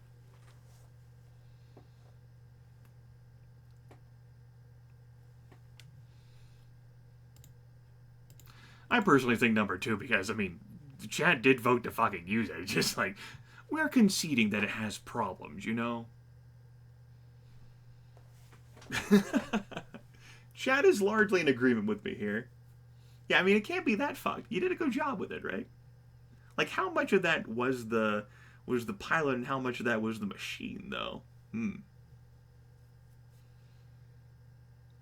that's right, Malagon, as long as you don't go too fast. And hopefully there's no other problems that would create, like, a stack overflow or anything. 79% vote for option 2. While the Lionheart's an impressive military asset, it does have some issues. The intelligence officer nods. Yet, despite these misgivings, you refuse to install limiters onto the propulsion systems to address the issues you've pointed out, ones which resulted in the incident that led to the premature termination of aforementioned field test. Why? You explain why you decided not to limit the Lionheart's performance despite your own misgivings. The debriefing officer is just going over the thought processes of decisions which you have already made, typical record keeping. The intelligence officer nods and pulls out an old-fashioned dossier, the kind that staff officers keep their classified documents in. It's a lot easier to hack a data tablet than a sheet of inert plastic, and after a moment of examining its contents, looks up. Regarding the incident that led to the termination of the field test, he says, I'd like to ask a few questions. You can't really refuse. Your interrogator's next few questions concern the events just prior and just after your near collision with that civilian vessel less than a week ago. After a few more minutes of this, the intelligence officer nods, satisfied. I can't find any fault with the way you handled the situation. In fact, I think I should be thanking your quick thinking and piloting skills. That ship may have been traveling without a filed flight plan, but it was also carrying most of Vedria's civilian government out. It would have been a real political nightmare if we'd lost them because of a military field test. Closer fall. Before your thoughts can coalesce, your interrogator presses on, changing the subject before you lose your attention for the matters at hand. Moving on to your actions during the defensive action over Vedria Prime, approximately 3 days ago, you were given orders to defend the Caliburn battle group and the civilian escorts. Instead, you disobeyed those orders, abandoned your defensive operations, and moved to attack the Imperial fleet directly. Would you care to explain your rationale behind that course of action? We needed to take the initiative by taking the fight to the enemy. Textbook strategy, really? The MP ships were going to get through the battle unscathed. It was pissing me off, or honestly, I'm not sure why I did. It just all happened. We go ahead and create a poll now. I just figured I'd review those option choices with you. Like, it just gotta happen, you see, just whoop. Chat told me to, just it's the voices in my head, man. Just like, they all coalesce, just like my inner memories, and just said, let's do it. Textbook strategy nerd. Me. I know, it's like either you're just like you're aggressive, like you're wingman. You're just like, just I felt like it, really. Or do you take the initiative? I know. Like, God damn it, I just want to make a joke. Like, rifle shots go out, like ships go flown out. I don't know. There was a joke in there that I wanted to expound upon, like what Guri did, and I kind of lost it. Anyway, 75% of us said number 1. The intelligence officer nods, though his expression is far from assenting. I know High Command is supposed to appreciate shows of initiative, but I can't say I personally approve. Still, it's not my job to criticize. Any sanction for your actions will be coming from way above my pay grade. The thought of having admirals and defense committee members looking over the recording of this debriefing can't help but fill you with a slight sense of unease. Hopefully they'll look upon your actions favorably. Before you have time to reply, the intelligence officer flips a page in his dossier and quickly steers the conversation in another direction. Now, I understand that despite constant exposure to high-intensity combat operations, your unit has taken no losses whatsoever. What are your thoughts on that, Chad? I mean, oh yes, it was my genius that kept my unit from suffering losses. Or I'm just glad we all made it through these past few days, or my lance mates deserve all the credit for that. I don't know about them deserving all the credit, though. I mean, I think I'm just glad we made it through these past few days. Like, just fucking, it's great. It's fucking amazing that we did. Especially when Asadi controlled the unit, right? When she fucking controlled it, we're like, good fucking luck, asshole.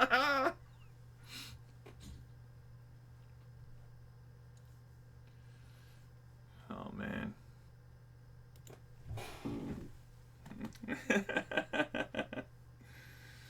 I know, Convox.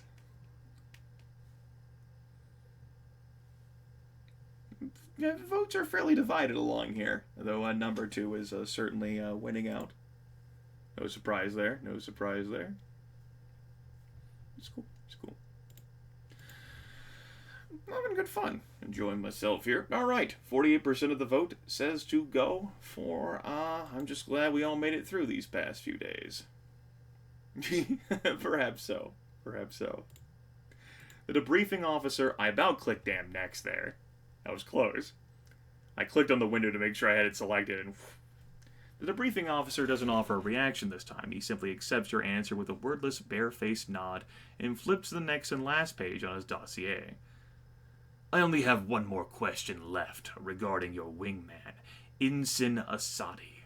The intelligence officer leans in closer until he's making full eye contact with you.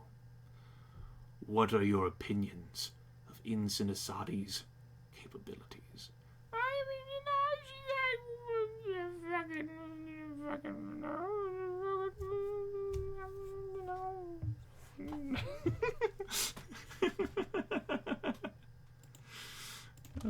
I mean, she's not an awful pilot, and I mean, she did ensure that the entire team survived on, like, the sortie that she led, so, I mean, technically she's not the worst thing ever.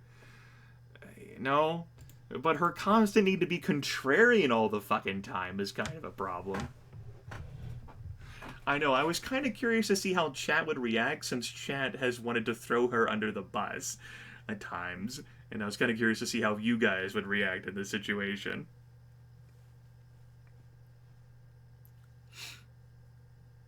That's true. She has proven to follow orders whenever given them directly, as much as she may dislike doing so.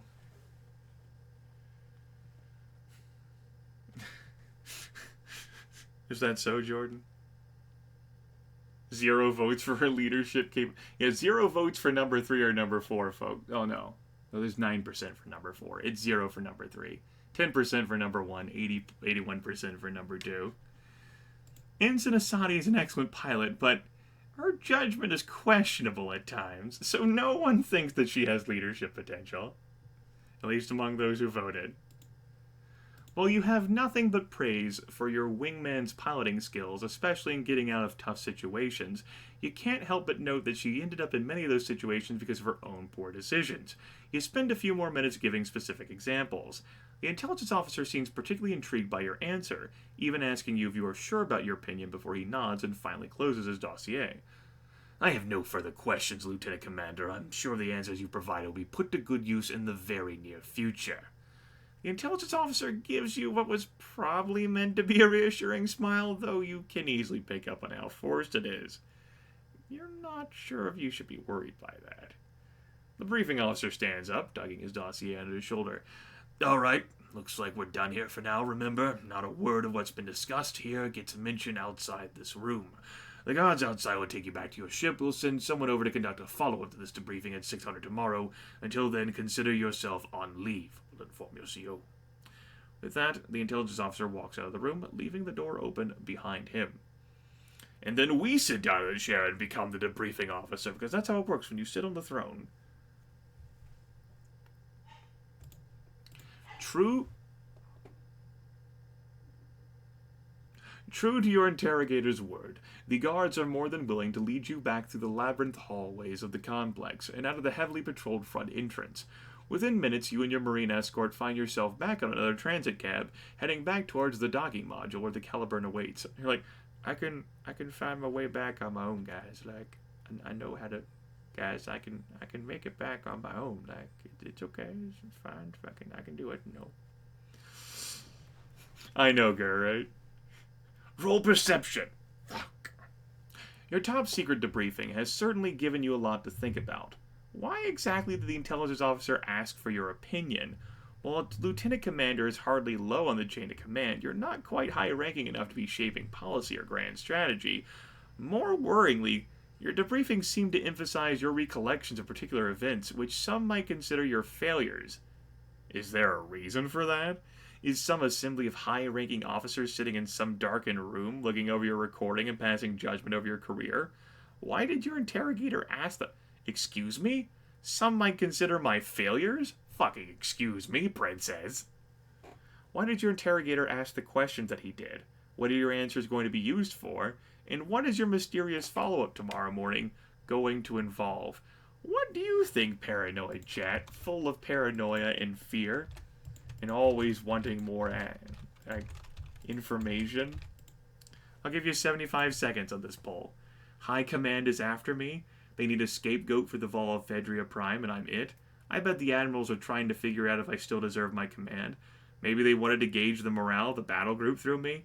Or it's probably nothing to be concerned about, so I shouldn't fucking worry. Like, it's just like the whole, like, detox and, like, the whole stress and then, like, you know, everything that's transpired. Like, I've been through a lot, and... I mean, they certainly wouldn't remove me from command considering how I killed the Blue Mask, and I've done so many amazing things, and I stopped, like, the experimental mech from, like, crashing into, like, Vedria's government transport. Like, come on. It'll be fine. I have a perception score of 1. It'll be fine. That's what I voted for. It seems like Chad, though, is mostly leading with number 2. You know, they can't afford to get rid of us, though, right? I mean, it's fucking like the Imperial Grand Fleet's on death's door, right? Right?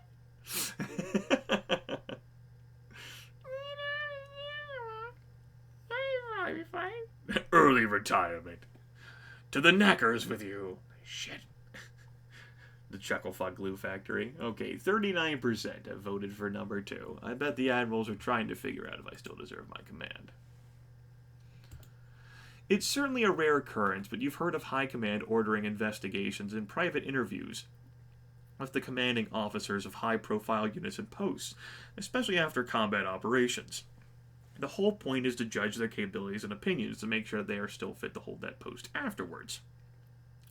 You're not sure if you had been called up for the same reason. What you do know is that if your hunch is correct, there is a chance that the answers you gave and the results of your operations the last few days may lead to you losing your command.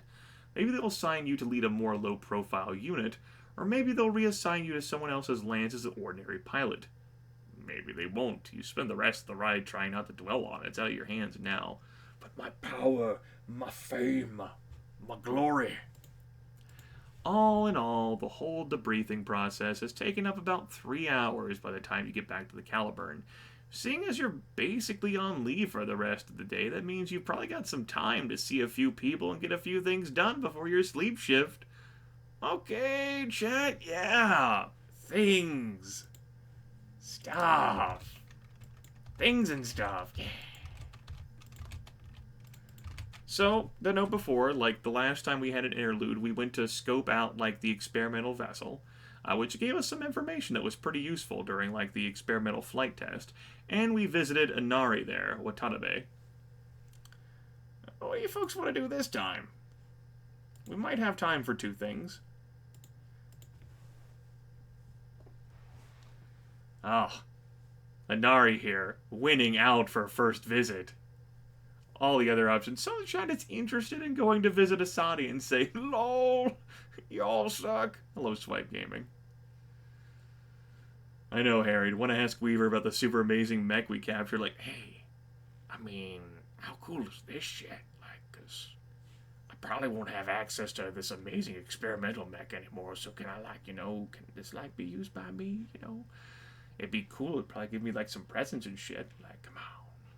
That's right, she's our flight commander, and she's, like, totally enchanted by the chat because of chat's prior actions. She has been wooed. Although, I mean, she was kind of bored a little bit by us during, like, the flight test stuff. Anyway, option number 2 wins. You are about to knock on the door to her quarters, and they open suddenly. The kid steps out, almost bumping into you. The young bridge controller is once again wearing civilian clothes. Oh! Hi, Lieutenant. Oh my god!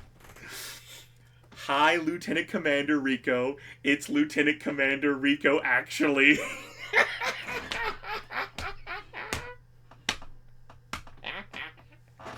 Yes!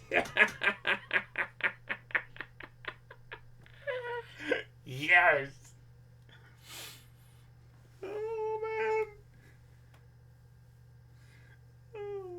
It's like a different accent, like Rico or some shit. It's Lieutenant Commander Rico, actually. You correct her. If you're addressing someone by rank, you should be using last names. The kid nods sheepishly. Oh, I'm still trying to get used to that, senpai. A pause then. Is learning all this protocol stuff really important? I mean, I know that I should learn all the call signs and everything so that people know what I'm talking about, but there are so many of those little rules I'm supposed to follow. Are they really that important? Lieutenant Commander Lieutenant Commander? Like, yeah, really? Or no, really? Or that's up for you to decide. Wow, it's been a long time since I've seen that joke. No way. The fucking owl? No, really? Yeah, really. I'm not gonna vote on this one. I'm too busy fucking being enchanted by, like, old internet lore. Excuse me.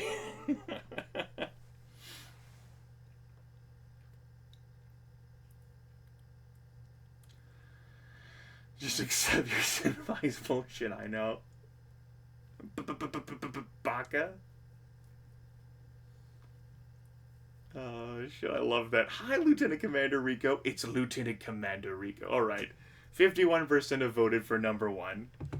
Yes, they are. You nod your head.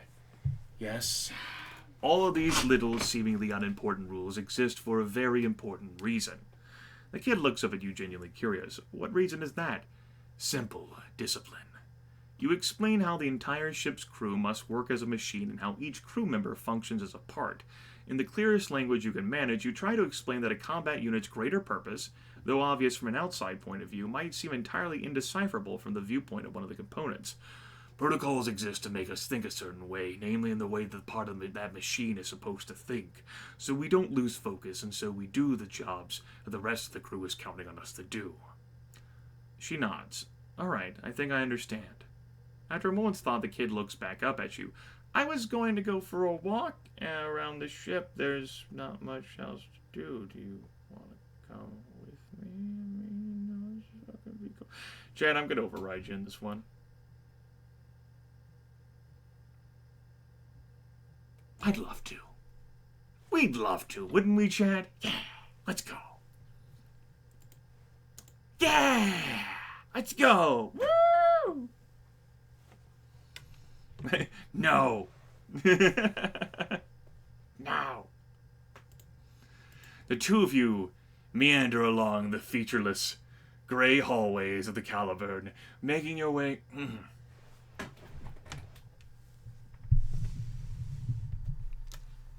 The two of you meander along the featureless gray hallways of the Caliburn, making your way slowly across the ship under the glare of the harsh military-grade lights. You walk down the corridors, doing your best to avoid engineering teams trying to patch up the Caliburn's combat damage before the battle that everyone knows is soon to come. You make an incongruous sight. You're still dressed in your utilitarian duty fatigues, while Inari wouldn't look out of place in a shopping plaza or a civilian sidewalk, with her buttoned-up cotton shirt and slim jeans. Hey, Lieutenant Commander, the kid asks. Yeah? How come I never see you out of your pilot suit or that duty outfit? You have normal, civilian clothes, right? You spend the next few minutes explaining how the clothes you wore when you volunteered were turned over along with your other personal effects when you entered training, only to be returned when you left the service. Like most other long-term volunteers, the only clothes you have available to you now are the uniforms you have been issued. The kid nods, though by her expression you can tell that she's still trying to wrap her head around the concept. So you don't miss having something to wear other than uniforms? Alright, Chad. For romantic subplot, Chad, we'll go ahead and put in 60 seconds here. I love that lethal. No, I'm a warrior, and this is the gear of a warrior. No, I wear the uniform to represent the cause I fight for. Yes, sometimes I do miss my old clothes, or clothes don't really mean that much to me. Ooh. Oh.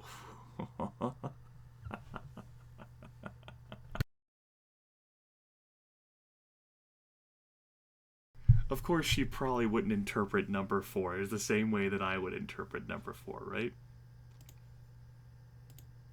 I do like number 2, though. Oh, looks like Chad's pretty heavily divided between options number 3 and 4. Ooh. Oh man, that's close. It looks pretty solidly decided, though.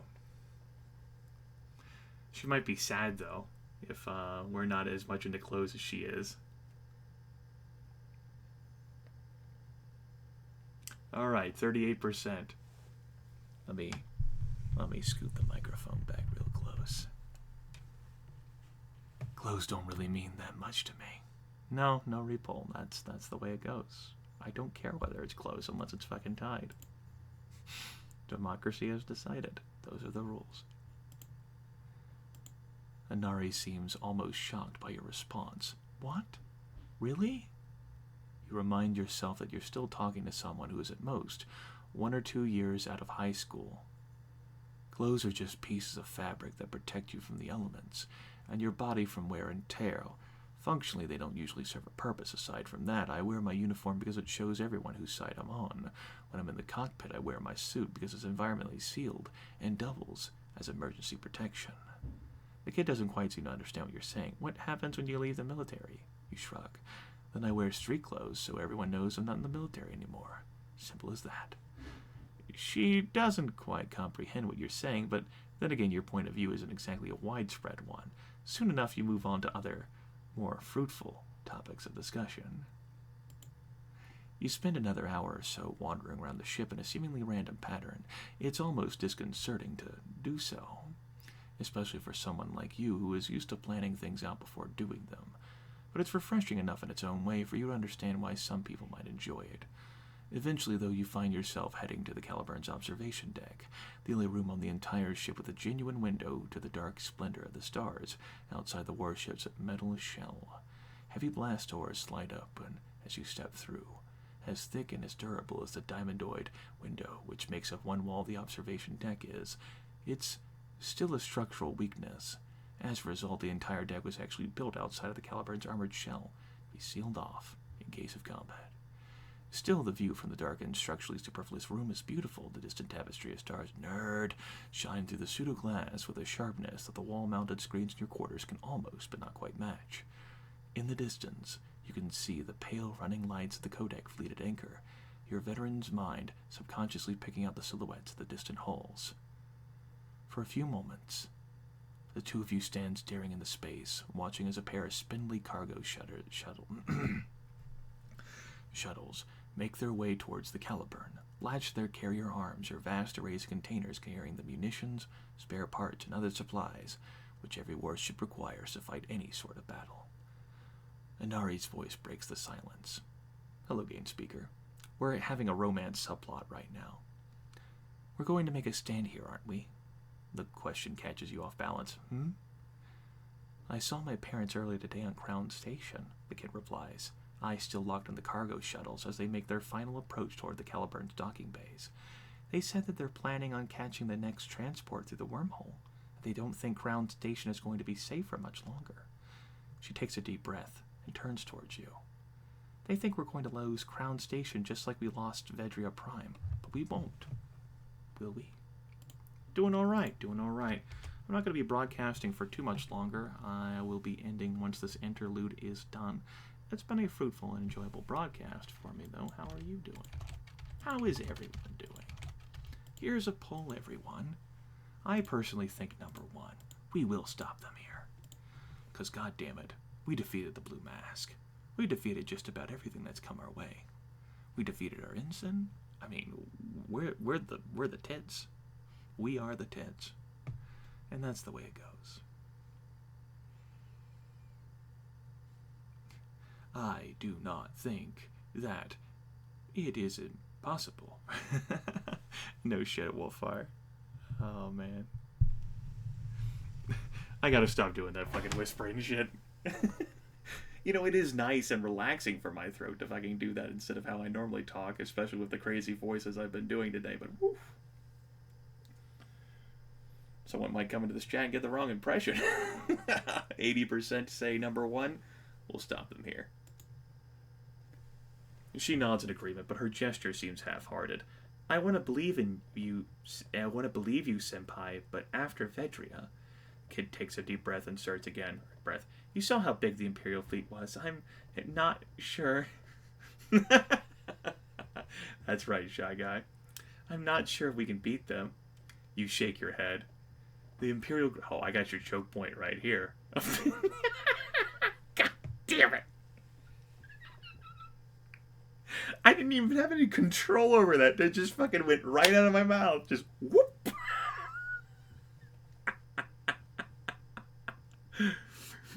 You shake your head. The Imperial Grand Fleet, that's right, Wolfire, is big. But what I've seen of it is so fucking... God damn it. Shut up. Alright, tunnel vision. I'm like a horse. Be the horse. Be the horse. You shake your head. The Imperial Grand Fleet. God damn it, I wasn't the horse.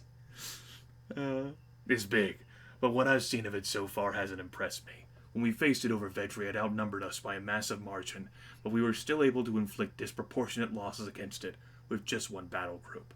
Now we've assembled the entire fleet. You wave your hand in the direction of the cloud of running lights in the distance. This time, we'll be facing them with a fleet that might even match theirs in size. If the battle over Vedria Prime proved anything, it was that on an individual basis, our pilots and our crews are better than theirs, even when outnumbered.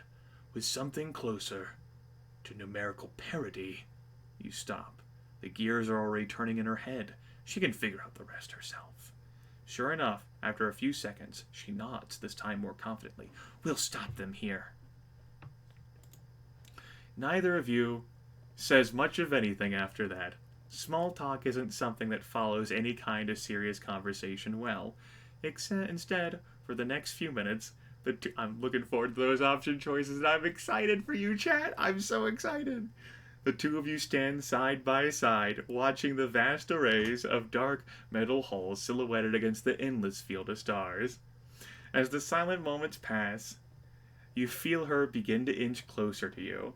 Without breaking the almost sacred silence which has fallen over the two of you alone in this darkened room, the young bridge controller moves closer and closer until your shoulders are almost touching.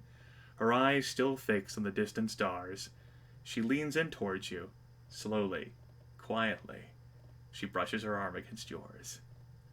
You can feel the tension. I know, Sockman.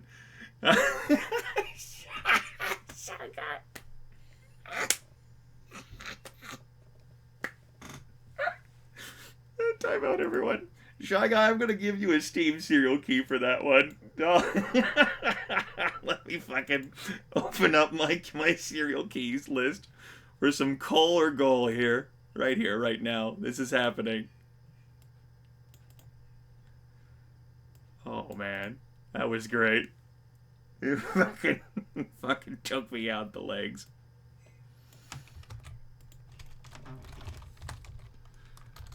Okay. I don't know whether you have that one, Shy Guy. But there you go. There is a Steam serial key for you. For your for your delight, okay? And if you already have that, then you can do whatever you want with it. You can do it for your own giveaway. It should work, but, you know, we like to play coal or goal here, as Laxtody's named it. Oh, what? That was a key that was given to me by, damn it, what was the name? Swipe Gaming! Swipe! I gave him one of the keys that you gave me! I expected that to be gold! It was coal! Oh, it was coal!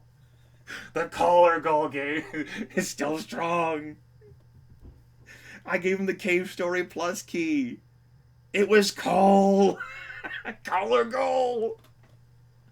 I'm sorry, Shy Guy. Cave Story Plus, man. Oh, I'm sorry. I'm sorry. Oh, Swipe Gaming.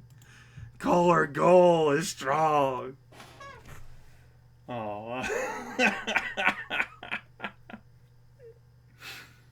All right, chat. This is important here. This is... We are you, chat, because you are the ones who have made these choices. Are her senpai. You are the one who saved all the civilians on Vedria Prime and impressed her. You are the one who has captivated her attention so thoroughly. This is your moment, senpai, and we've been together, senpais, and we have been together through so many other games, through all of the lewdness that we have explored in games such as Alter Ego together, and we did like votes. Through everything that we have endured, this is your chance right now. And you have derailed so many games in Executive Suite just for the mere promise of having this. So with that promise in mind, Chad,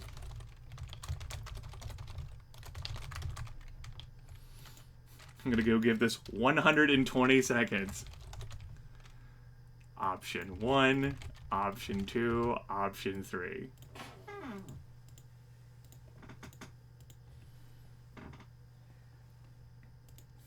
Will Senpai notice her?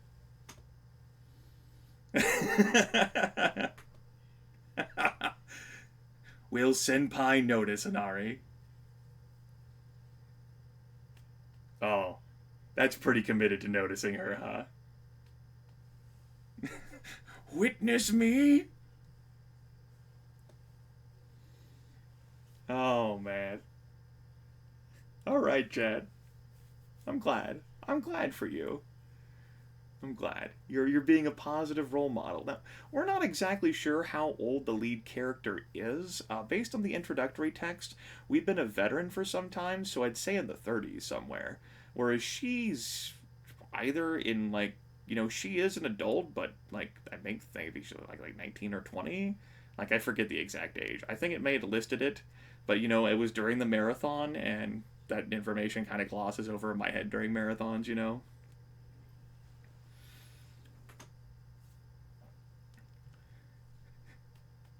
I mean, in Lethal, and some of you will get this joke, because it's a reference to a certain individual in Blade Runner. As Pappy always said, if there's grass on the field, it's time to play ball.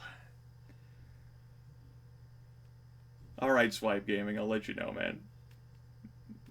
Thank you for contributing to the call or goal.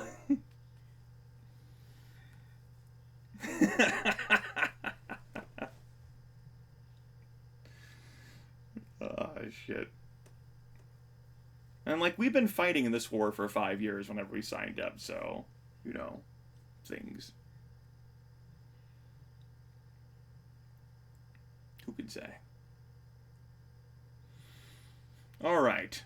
So 62% of the vote has said number 1, and 19% of the vote each for options 2 and 3.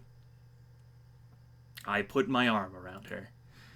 You gently put your arm around the bridge controller's waist, drawing her closer. For a few silent minutes, the two of you watch the stars, the softness of her body against yours, your side cushioned by the warmth of her breasts. It is another half an hour before you escort her back to her quarters. She does not invite you in, but smiles fondly as she turns to see you off. Goodbye, Rico. Senpai. You smile back. Goodbye, Inari. First name basis now, folks. You stop by the galley. I know, it's Rico, damn it! You stop by the galley for a quick lunch before heading back out. So, chat, now that transpired, I mean, where else you want to go today? You can, I'm sure you can choose to visit the captain if you so choose, or Sadi. But I mean, we're kind of pursuing Inari here. I'm actually more interested in saying hi to Chief Weaver and see if we can learn more about, like, technology and fucking prices and shit. Nuts to Dr. Claw and, you know, Flog's pizza ordering voice, right? We got this shit in the bag. Kind of to go get Weaver. Weaver's the second romance option. Then again, I mean, you know, we kind of did upset, you know, Chief Weaver by saying no limiters, right? Oh yeah, Ventura, that's clearly it.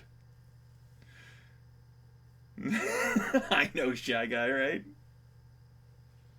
Notice me, senpai! Notice me! Ah. I just want you to notice me. Alright, 64% have said number 2. Let's go. Say hi to Chief Weaver.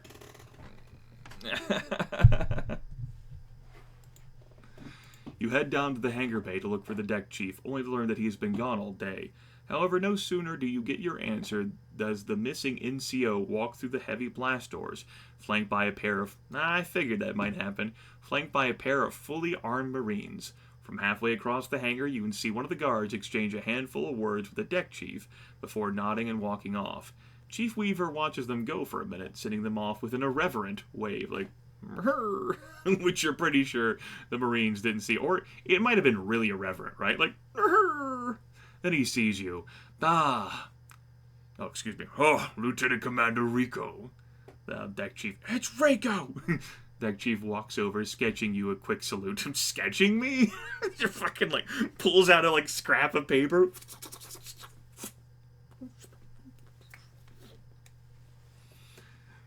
Fucking just.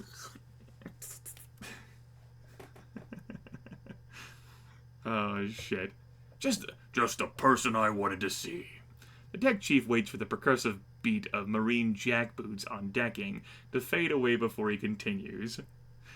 Hell of a morning, Lieutenant Commander. Spent 3 hours in a tiny climate-controlled room, sitting across from a young lady who didn't understand half the answers coming out of my mouth. Oh. You didn't show her the choke point, huh? You glance quickly towards the still open blast doors of the hangar bay, but the Marines are long gone. You too? You venture tenuously.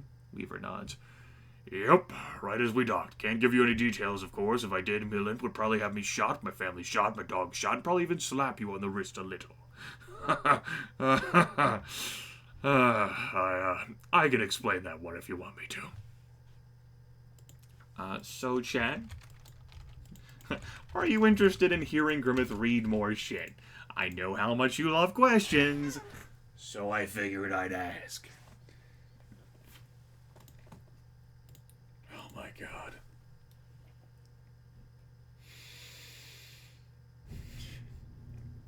I feel some TLDR coming here. Oh boy.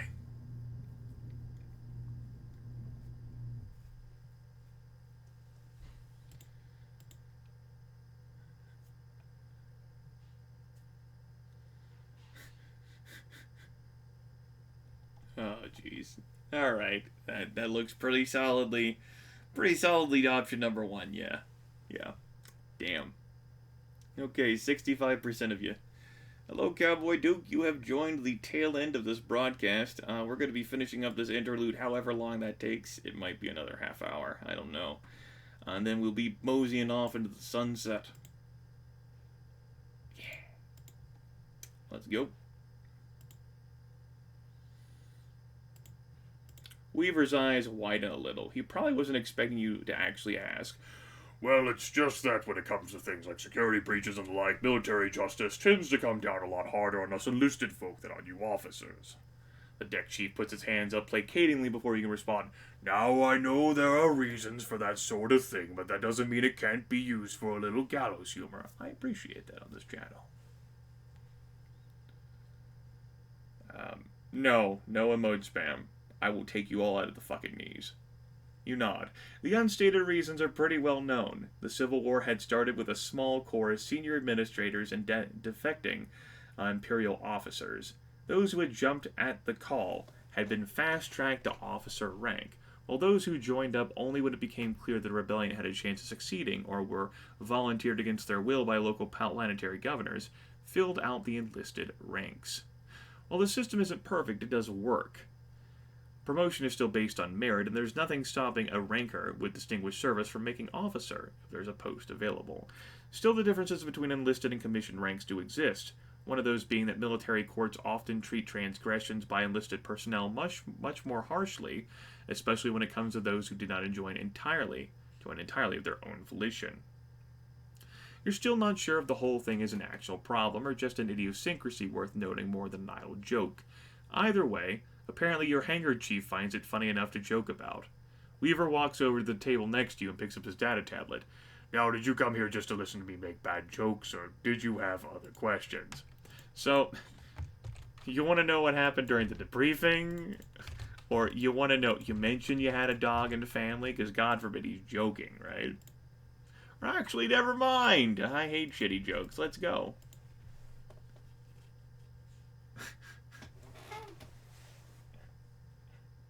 Fucking Chad.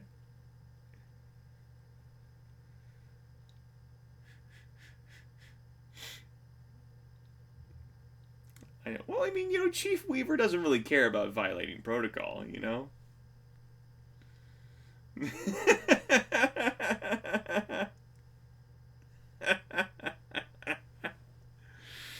Alright, sure. Romance path locked.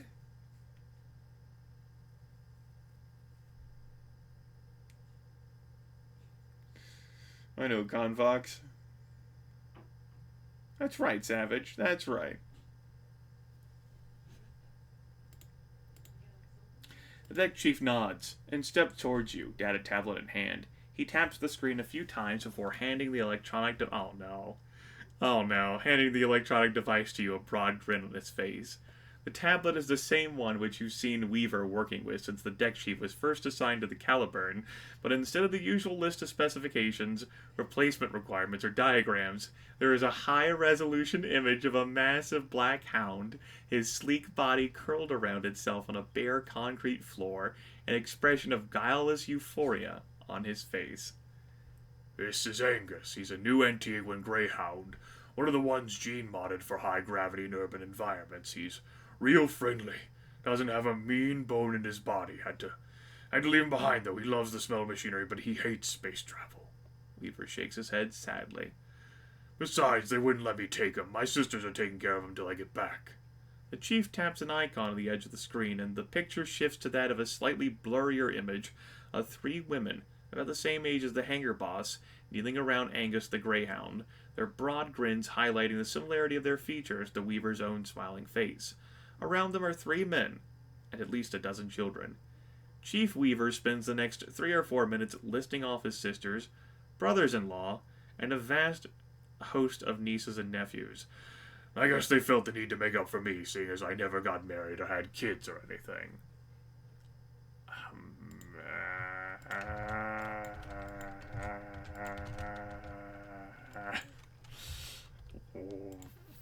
Well, chat.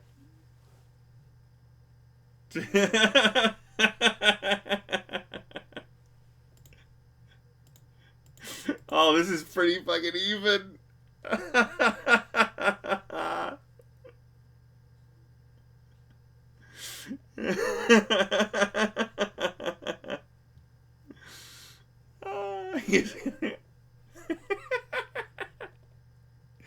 Are we gonna be like the matchmaker, chat? Aramu ending, here we come. Alright. 55%. So you never got married? Are you seeing anyone?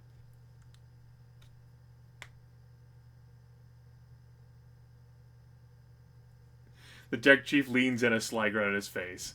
I see where this is going. What? Weaver nods. I ain't a kid, Lieutenant Commander. This ain't my first rodeo. There's no need to dance around. If you wanted to start something between us, you could have just asked. The hangar boss tilts his head to the side, making his smile look just a little lopsided. That was your intention, wasn't it? Alright, chat.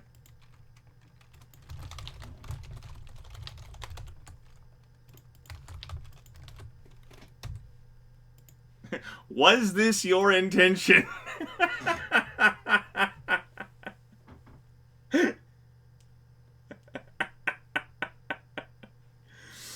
Oh. Wow. Wow, Chad. You weren't committed, huh? You wanted to explore this until you have boundaries on where you want to explore. And we were exploring, and then the deck chief said, I'll explore with you. And you're like, whoa, let me turn this car around, damn it. So 55% voted yes with the last option, but now 59%, another close contentious vote, are voting no for this one.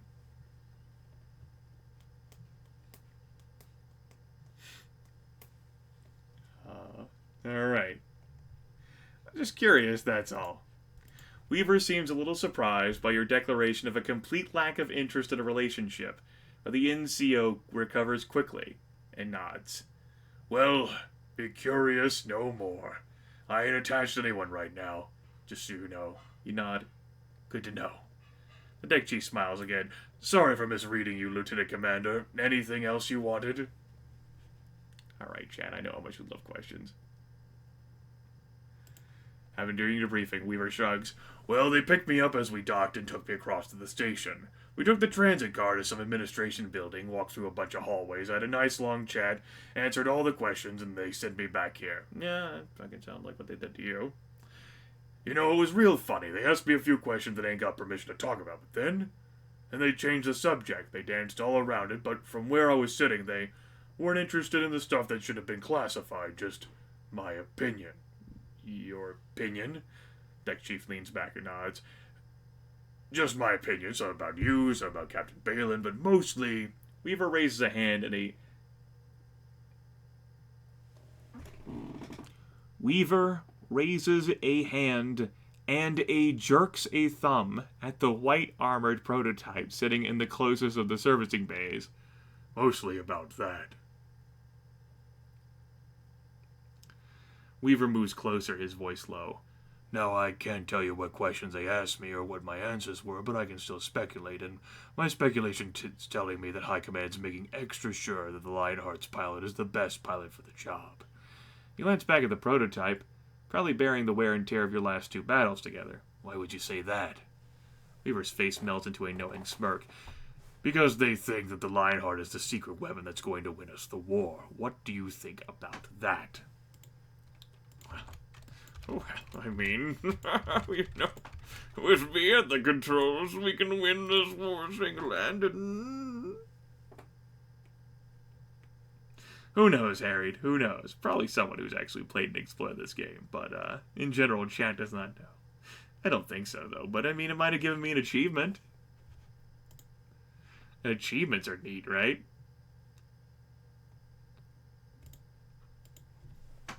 Chat picking the practical answer now. So many folks of you disheartened, I'm sure. It was a very contentious and close vote to pursue relationships with Inari and with Chief Weaver here, but Chad ultimately decided no. Windows 95 can win any war by itself. 72%. The Lionheart's a great machine, but I doubt it can fight a war by itself. The Deck Chief nods in agreement. Yeah, I didn't think so either. This ain't no vid drama. Ain't gonna be no teenage hero with daddy issues and some super-powered combat armature who saves the day. If we know that, then I bet the defense community knows that too. Their plan isn't going to be as simple or as melodramatic as that. You nod back. So what do you think their plan is then? Weaver shrugs. No idea, but if I were them, I'd consider cranking out those babies in as large a quantity as I could. It won't be enough to equip the entire Kodak military, but it might just cover 3 or 4 lances, enough to give a single battle group one hell of a punch. You think so? Sure thing. Give the best troops the best equipment and throw them at the hardest target at the most crucial moment. It's an old idea, but one that works. Armies have been doing it all the way back to Alexander the Great. Alright, I'm gonna go now. Oh, we get another visit, everyone. Oh boy! So, we haven't visited Asadi before. Chat's viewed her rather harshly. But we haven't visited Captain Balin before. And I mean, Captain Waifu, right?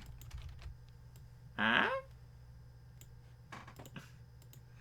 I mean, what's properly a move up the ladder, right? Yeah, we pretty much gave our true feelings about a second we go into Silvasati.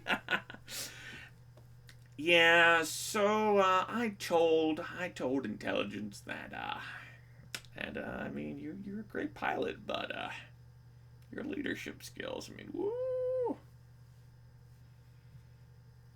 Nothing is hotter than Dr. Claw. Oh my goodness. Now I'm imagining fucking reading romance subplots with that voice. Oh no. Oh no. Oh no. Oh no.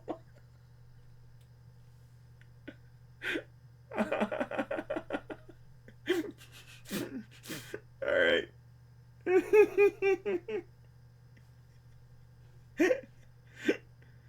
I have some questions for Captain Balin. Captain Balin's office is a small but elegant affair, dominated by a... God damn it.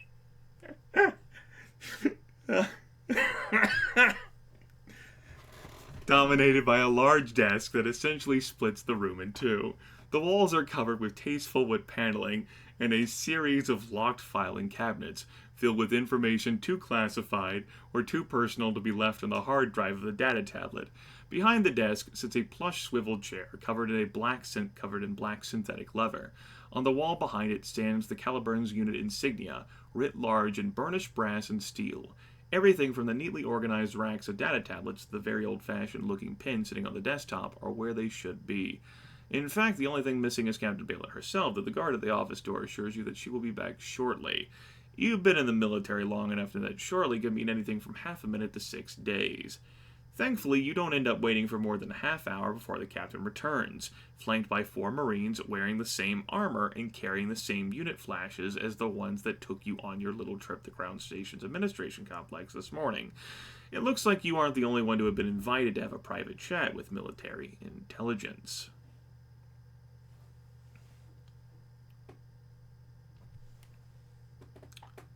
Captain Balin's guards dismiss themselves the second she enters her office. She passes her own... Fucking Chad. She passes her own guard with a brief nod. She takes the time to sit down behind her desk before she deigns to acknowledge your presence. Rip my throat. Good day, Lieutenant Commander. I apologize for the delay. She gestures to the backs of the 4 withdrawing guards through the open door of her office.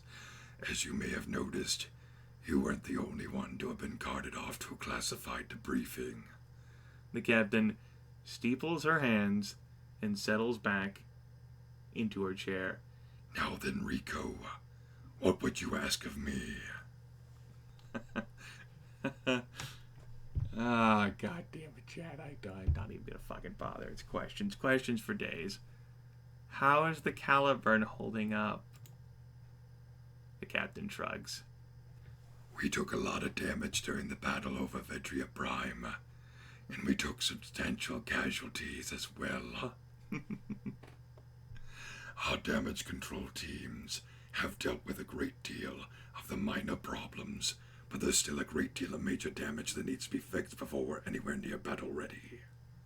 The captain pulls out her data tablet for a moment, scrolling through it before showing it to you. This thing says that we'll be able to move the ship to repair facilities in about 8 hours. They'll be able to do a lot more than our damage control teams can. If we can get a day apiece before Steele and his fleet show up, we may even be able to get everything patched up. Captain Balin sets the tablet back on the table and lets out a slow, controlled breath. If we get a day. If we don't, then we'll have to go into battle short 80 crew, and with a wrecked fire control system. Our armor's still intact enough to take a few hits. We just wouldn't be very good at returning them. She leans back in her chair and steeples her fingers again. So the critical factor is time. If we get it, the Caliburn will be battle ready. If we don't, we won't. It's basically how her voice was described whenever we first encountered this captain. It's the best voice I had that fit her persona.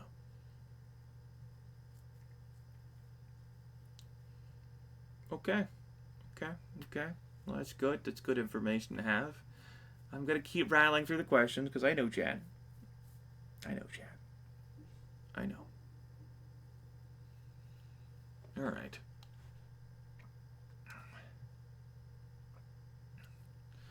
What's our next move? The captain leans forward, her expression rapidly solidifying into its customary blend of sang-froid and slight annoyance.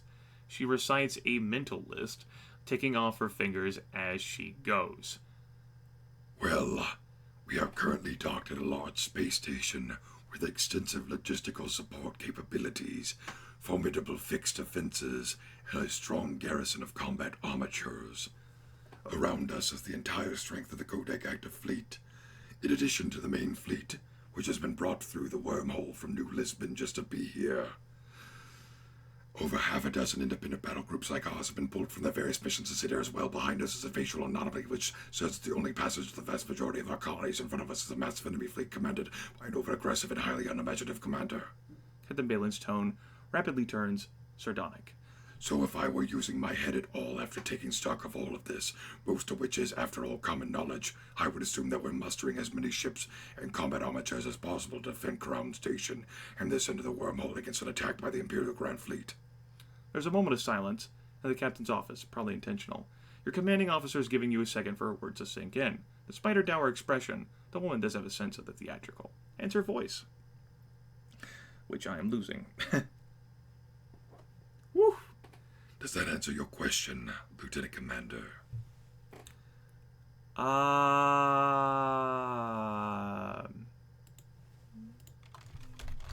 You still want to be nosy.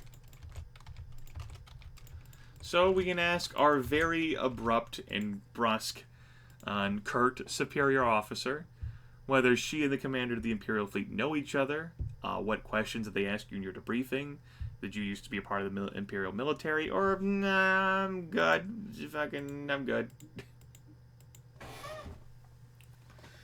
Not that much of chat interested in number 2. Number 1 is where the majority of chat's vote is going, with number 3 in second place. Cougar romance, Ashmer. Okay. 48% of the vote. Option 1. Do you and the commander of the Imperial Fleet know each other? The captain doesn't try to deny it. She nods immediately. Nicholas Steele. Yes, I knew him. We went to the same fleet academy together, where he graduated a year before me. That was what? 17 years ago. I think he meant well, but he's pretty slow. A lot slower than I thought he was. It was obvious that he didn't really have the head for command. He always thought that wars could be ended in a single battle. If he had some sort of technological magic bullet, I could defeat an enemy effortlessly. In fact, I'm rather surprised that he's learned to think otherwise in the meantime. The captain shrugs. I've never really kept in touch with him afterwards. Then again, I was never really in the same league either. My parents had to piss away their life savings on the bribes to even give me a place, whereas he was a Steele of the Olympus Mons Steels. They begged him to enroll. He was commanding a dreadnought when I was still a lieutenant. And now? The captain shakes her head. Now I'm a traitor to the Imperial Crown, and he's the Empress's personal attack dog. Personal history doesn't really matter at this point, no matter how much the old fool thinks it does. You used to be a part of the Imperial military? Wow, I couldn't tell that. The captain looks up, genuinely surprised. Yes, I thought everyone knew that. Before I joined this merry little rebellion, I was Commander Balin of Imperial Majesty's Grand Fleet. I bet I still have my old uniform and metal case sitting around somewhere in my quarters. Captain Balin shakes her head. Anyway, that was a long time ago. I joined the rebellion right when it started. It was all above board. I resigned my commission and everything. Before switching sides. All legal. The captain chuckles, a hard, bitter thing. I suppose that's why I'm only guilty of treason, and not high treason. Well, chat, you want to know? Do you want to know? Are you curious? Do you wish to ask Captain Balin? What question did they ask you in the debriefing? I know how much you folks like to have information and ask questions. Figured I'd check. Stop!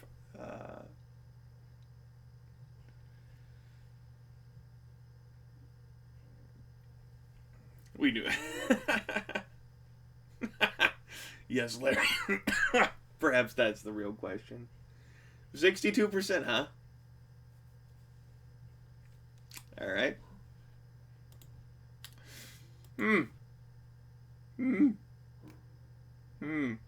The captain fixes you with an expression of complete pity, as though she were staring at the village idiot, when she replies in a slow, placating tone.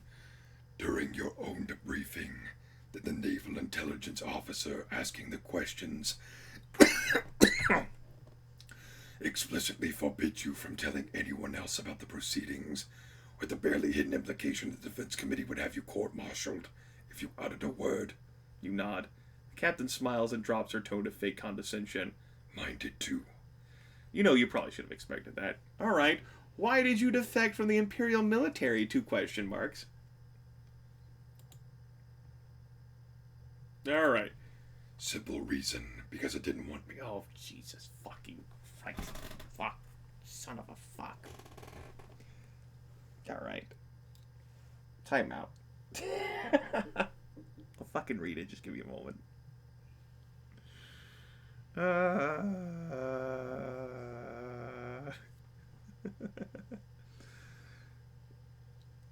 Oh, no.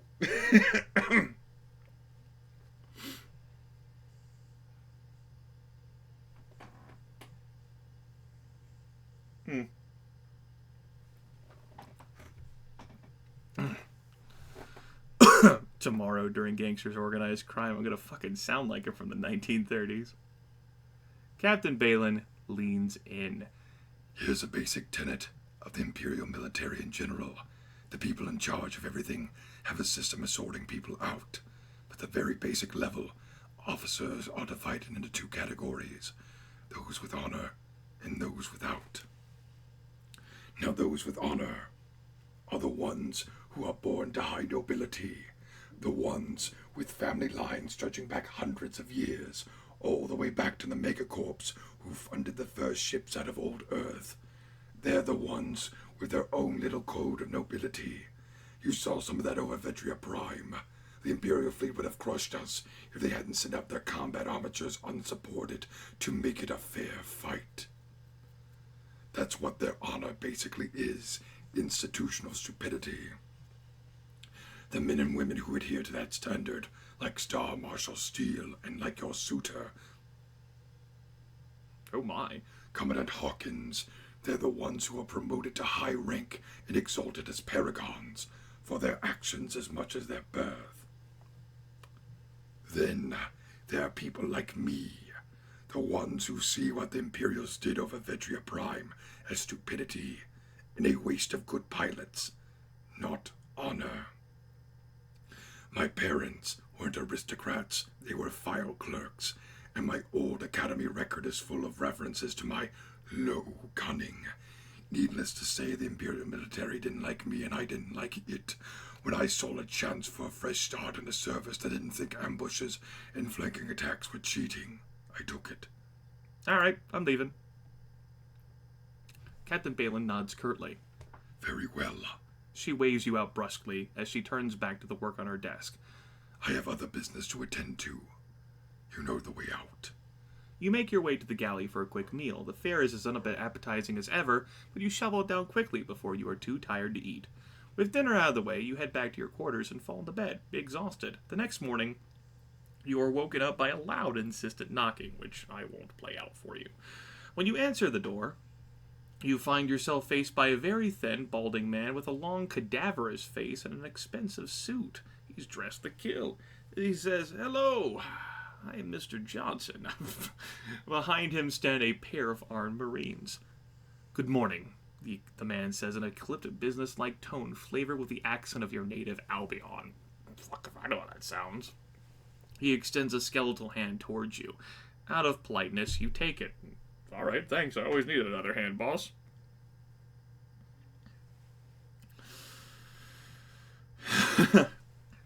Instead of shaking your hand, the man takes it and presses your palm against the screen of the data tablet nestled in the crook of his other arm. After a moment, a part of the tablet screen flashes green. He smiles at you, a taut, cold thing which does little to reassure you. "Lieutenant Commander Rico, I presume?" You nod, amused and, well, rather pleased that he got it right. "Good. I shall need you to get dressed immediately. Once that is done, you are to follow me. Am I understood?" You nod again. "Good. Get to it." For the second time in 24 hours, you find yourself led out of your quarters under Marine escort. Nah, Stockman, I'm good. This time, however, you are not led to Crown Station's docking module. Instead, you are taken the other way to the aft sections of the ship and ultimately through the open blast doors of Hangar Baby. These fucking interludes take forever. Jesus Christ. "Clear everyone out," the man in the suit orders at a voice barely... Clear. At a voice barely above a whisper? Fuck you.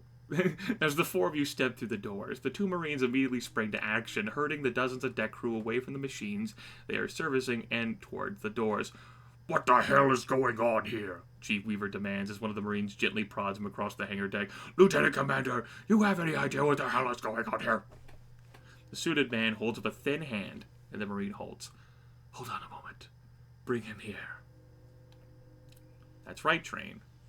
The Marine brings Weaver over to the man in the suit. Without missing a beat, the man seizes the deck chief's hand and presses against his data tablet. Once again, the screen flashes green. He smiles his bare, disconcerting sneer again. "Chief Petty Officer Weaver, I shall require you to remain with us as well." The deck chief glares daggers at the man as he takes his place next to you.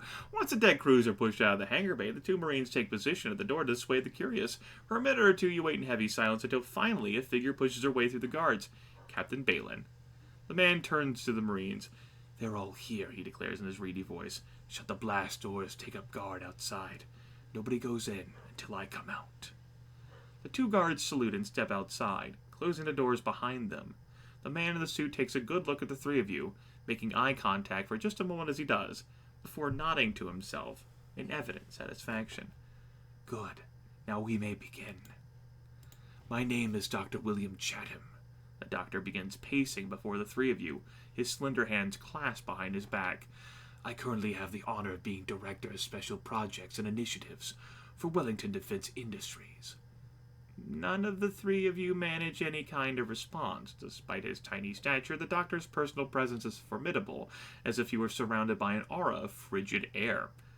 Demon! Burn the chaos! Purge it!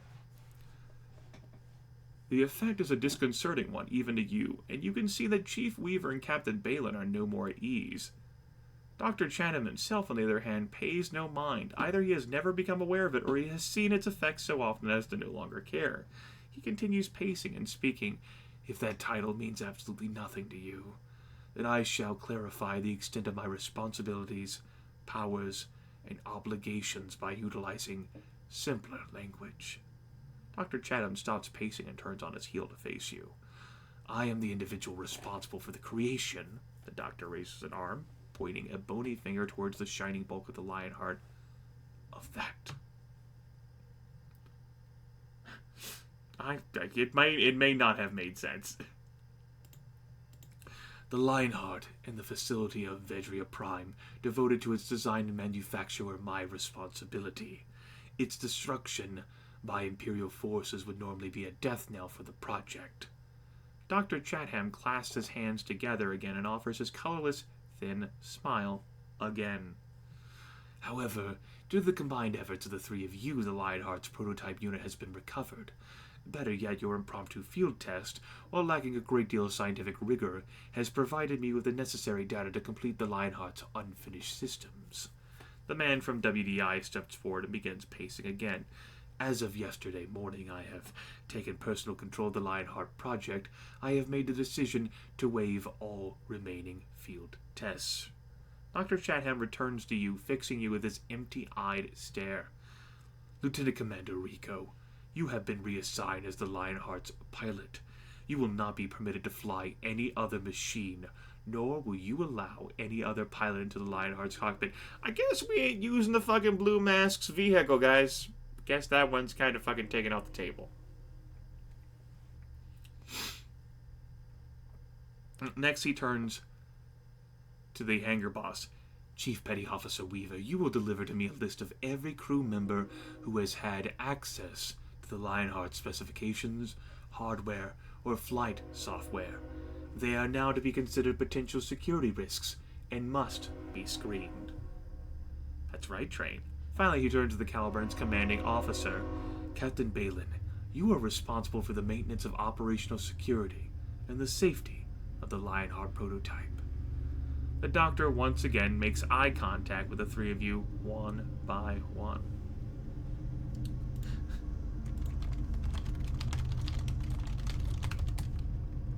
So, chat, are there any questions?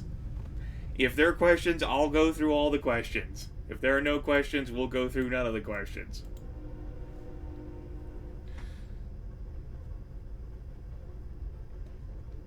It's up to you, chat. Will you cleave true to your baser instincts to know everything about everything? There goes the train. Woo woo! That's right. Okay. Questions, here we come. Let's go. We're in overtime on this broadcast. I thought we'd be fucking done by now, but no, of course not. The interlude takes forever, and I could end it here, but let's get the interlude over with. Rip throat. Okay. Are you sure I'm the right pilot for the job? Dr. Chatham's face remains expressionless, but he nods and emphatically, "Yes, I am." "How can you be so sure of that?" you reply. "You just met me." "That is true," the scientist concedes, "but I already have all the psychological data I need on all three of you." He holds up his data tablet and taps it with his finger, an indulgent expression on his face. "Everything I need is right here. I made a request of our mutual friends in military intelligence, and they were quite accommodating." You nod. "So that's what those secret debriefings were about yesterday. Why all the secrecy?" Dr. Chatham stares at you as if you were some kind of idiot. "The Lionheart Project is the product of 3 years and millions of hours of labor. It has required the talents of hundreds of professionals, many of whom are now regrettably dead. Kodak has spent an immense fortune on bringing this project to fruition. Wellington Defense Industries has matched that sum several times over." The doctor steps forward and meets you eye to eye. "However much of that effort will go to waste if security is not maintained." Hello, Jasuki. We are close to the end of this broadcast. We're in the middle of an interlude. We had like a major firefight over Vedria Prime that we did pretty well in, but we still lost that. And we've been in this interlude ever since. Well, no, we fought the Blue Mask. We absolutely skullfucked him, and we took his vehicle, but he escaped from us on like an escape pod sort of thing. Also, I've been broadcasting for 6.5 hours.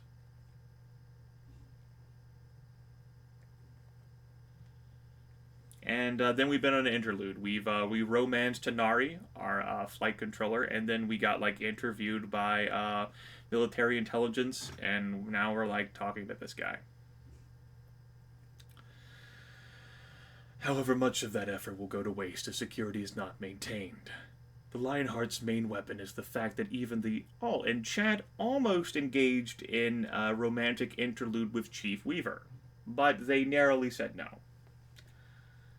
"Who has seen it in action can only guess as to its true capabilities. What the Imperials do not know, they cannot counter, allowing you and future Lionheart pilots to leverage your machine's strengths with near impunity."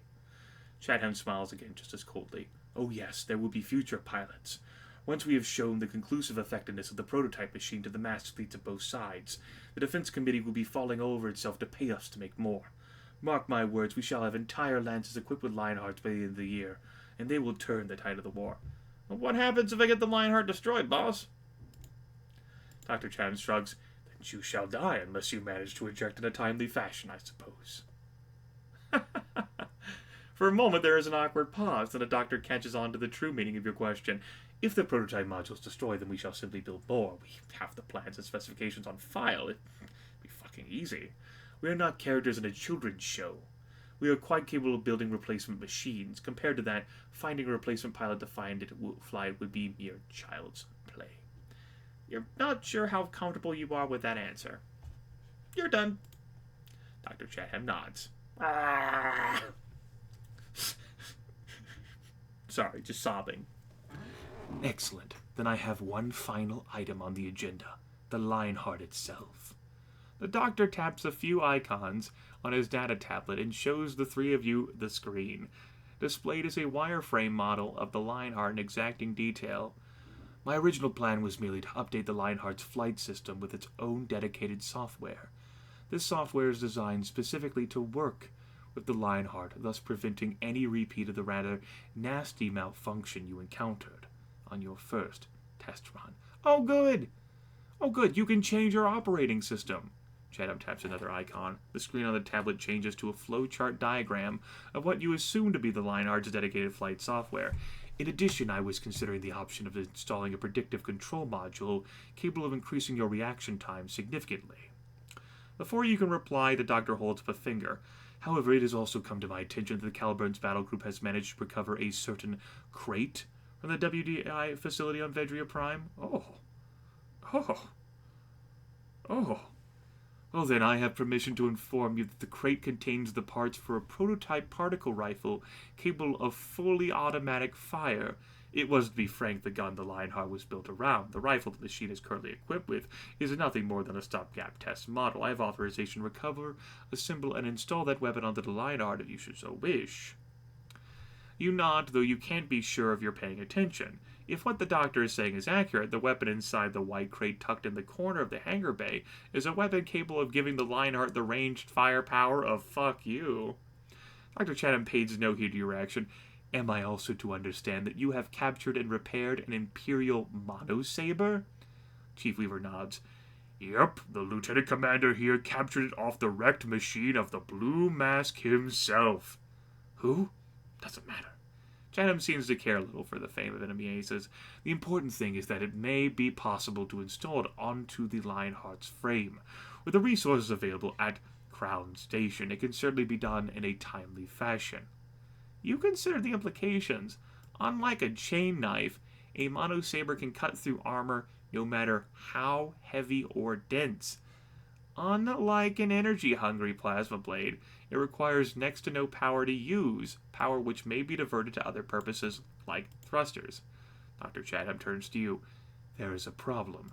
The Lionheart only has the ability to mount one of these modifications at a time. As you are the pilot, I shall allow you the privilege of deciding which modification is to be installed. Alright, chat. Of course, we have leaned melee focus from the start due to your picks on Monday last week, whenever we played this game. And our character's done melee studying, and we've made great use out of and work with melee. Which module do you want? The predictive control module? I suppose I could just copy paste. The experimental... Oh, that didn't work.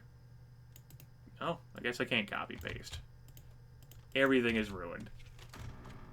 The experimental particle rifle is the captured mono... We'll use the Blue Mask's monosaber against him, and I'll give you folks 3 minutes, because this seems like a pretty big fucking deal. Which will bring an end to the interlude. So 3 minutes, folks. Which module do you want? Predictive control, which is apparently going to increase our reaction times if we use it, which would probably add to our piloting skill. There's the super cool fully automatic particle rifle, which can eviscerate things, and then there is the amazing fucking Blue Mask monosaber. I know, a monosaber that can cut battleships and dreadnoughts apart.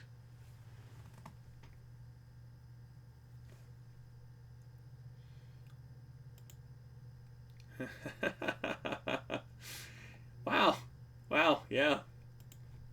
I'm not surprised. Just, I thought it would be closer than that. Option number 3 is winning with 80% of the vote. There was certainly a far closer, more intense vote for how we would be flying the Lionheart for sure. This one just fucking... And hey, it worked out for us, folks. We were able to fly the Lionheart just fine in those sections, and apparently it's all been fixed, right? All been fixed. We'll never have problems with that ever again. Oh no. No sir. All fixed. Promise. Never see a problem with it ever again. Oh no, never happen. Let's take a review over the stats as they currently exist. No passion at all, pure deliberation. Everyone's still alive in the Lance? Good shit. 76 confirmed kills, including some big ships that we've cut apart. 4 piloting, 1 perception, 2 willpower and presence.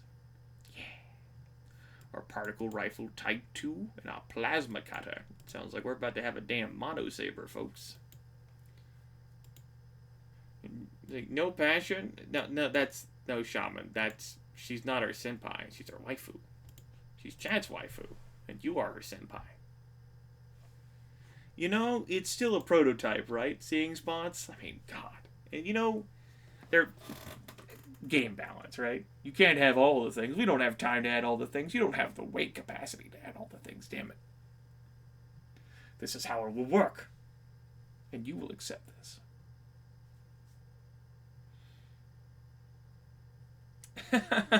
Oh, that's how it works, Shaman. Okay. Alright. I'll accept that. Alright. Well, I don't think that vote's changing, so we'll go ahead and pick the captured monosaber and let the rest of the poll just tick down. Dr. Chatham nods as he tucks his tablet under his arm. Oh, there we go. 78% of the vote. Very good. I shall have my team transferred from Crown Station, and we may begin work immediately. The next 16 hours pass slowly. The Caliburn's hangar bay, still under Marine Guard, soon fills with teams of men and women in strange jumpsuits, marked with arcane security badges and armed with tools you have never seen before. Dr. Chatham seems an entirely different person. As soon as he and his team start working, his eyes gleam with the zeal of a visionary, and he sets about organizing his teams of technicians with feverish enthusiasm. All other considerations fall to the wayside, and soon he is entirely subsumed by his work. Captain Balin leaves within an hour, pleading the need to return to administrative duties, but plainly bored by the proceedings. Chief Weaver is anything but. He follows the newcomers around like a hawk, scrutinizing every movement and every alteration, however temporary, to the personal kingdom that is his hangar bay. Regardless, you are subject to even greater scrutiny. The rest of the day, your hand-eye coordination is tested and retested. Your reflexes are timed down to the picosecond.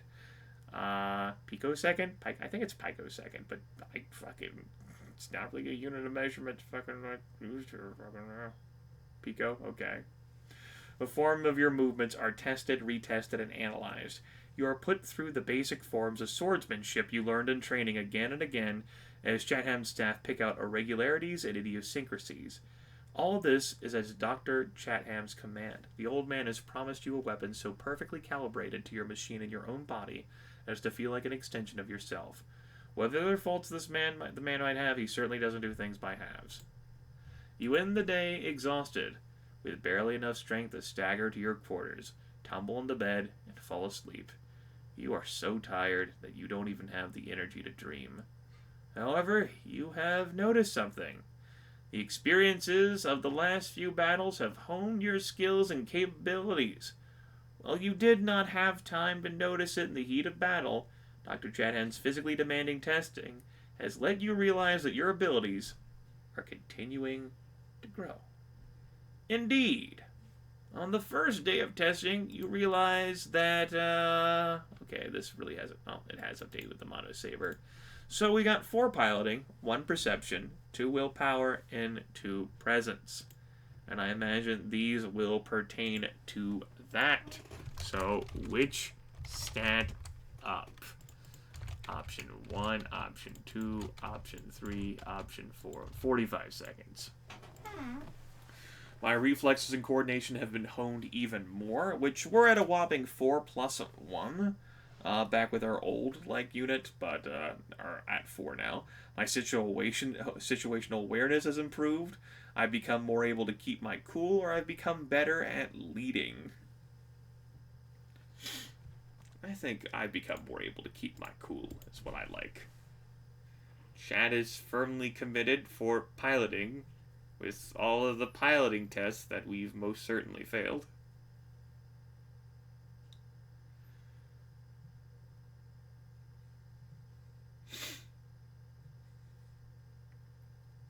Then again, we did have 4+1 whenever we started, due to this special module we had on our starting mech. So there is that. Anyway, 33% has said number 1, so my reflexes and coordination have been honed even more. It happened an hour before the end of the day's tests. With everyone already exhausted, it was easy enough for one of Dr. Chatham's technicians to slip and fall off of one of the maintenance bay ladders.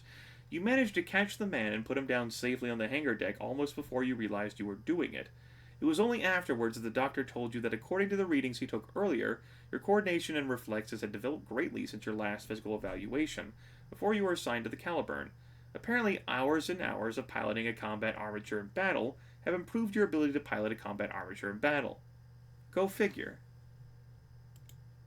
The next day is even more of the same. More tests, more examinations, more analysis, only now you are strapped into the Lionheart's cockpit as the long process of hardware installation begins. Once again, Dr. Chatham demands that everything be calibrated to his exacting standards. That evening, you stumble back to your quarters even more exhausted than the night before. The promotion almost comes as an afterthought. What? Oh, yes. Hey! The documents are waiting for you in the writing desk of your quarters. For your service to Codex Cause and your recent achievements in the battles for and retreat from Vedria Prime, the Defense Committee has promoted you to the rank of Commander with all benefits and privileges that entails. The news is welcome, but you have no energy left to celebrate a promotion or no, you tumble in the bed and fall asleep as your head hits the pillow. Achievement: the sword that cleaves evil. You maxed out your melee combat ability. The third day is spent finishing up the process of hardware installation. Where you had been measured and calibrated to fit the machine on the first day, the machinery is now tweaked and recalibrated to fit you. With an hour or two left in the day, you finally have a chance to power up the Lionheart and work with the new modifications yourself. You would have expected to spend a lot of time regaining your balance in the newly modified machine until you were able to maintain equilibrium. A Monosaber is a much lighter weapon than a plasma blade, and all of its accompanying power couplings, after all. Instead, you find the balance nearly exactly the same, aside from a few subtle changes. Dr. Chatham and his team have done an excellent job of calibrating the Lionheart's arm to compensate for the new weight dispersion. For the first time in 3 days, you finish up a few minutes early. Dr. Chatham, the enthusiasm in his voice fading now that his work is done, coolly informs you that your machine should be ready for action the next morning. You barely hear him as you stumble out of the hangar bay towards the galley, where you eat your first proper dinner in 3 days. You don't even remember falling asleep. 5 piloting raw? Oh, yeah. Oh, yes. Yes. The next morning, yes, we already saw your achievement. You wake up in your quarters to the harsh squawking of the alert klaxon. The ship shifts and shudders as you pick yourself out of bed. The Caliburn is undocking from ground station. From the display mounted on your screen, you can see that the rest of the fleet is in motion as well. The pale blue fire of their main drives lighting up the blackness of space in vast ordered arrays. As quickly as you can, you get dressed, for there could be only one reason why the entire fleet would be moving forward in battle formation. The enemy is here. For the second time in a week, you are going to face the Imperial Grand Fleet in combat. Alright, chat. We went through a chapter. We did what we could to preserve and save the folks at Vedria Prime. And then we had an immense interlude there in which we have fully maxed out our melee capabilities and now wield the sword that cleaves evil. Doesn't sound like there's that much of the game left, but I don't fucking know. Like, my understanding is that it's not that damn long, and I think we can do this in another session, which will definitely be next week. Probably after Daggerfall, as it was this time. And who knows, that might be the last session of it, and if not, then I guess we'll just keep doing this until we're done with the game. Certainly an enjoyment and a pleasure to be your flight controller, I guess, while you folks have made the decisions, and read. It's an entertaining. I do like these sociology things. That in part is what my democracy, my chat ends up being, whether it's something as complex and intricate as King of Dragon Pass, or as something as simple and relaxing as a, executive suite or what have you. This was definitely a joy, and I'm looking forward to running this again. Commander Rico now. Commander, everyone still alive. At least in the Chucklefucklands lands. No passion at all, and mostly a diplomat rather than a warrior. Very methodical and smooth. Pursuing romantic relations with Inari. Shut down romantic relations with Chief Weaver. Okay. And the local recording for YouTube now.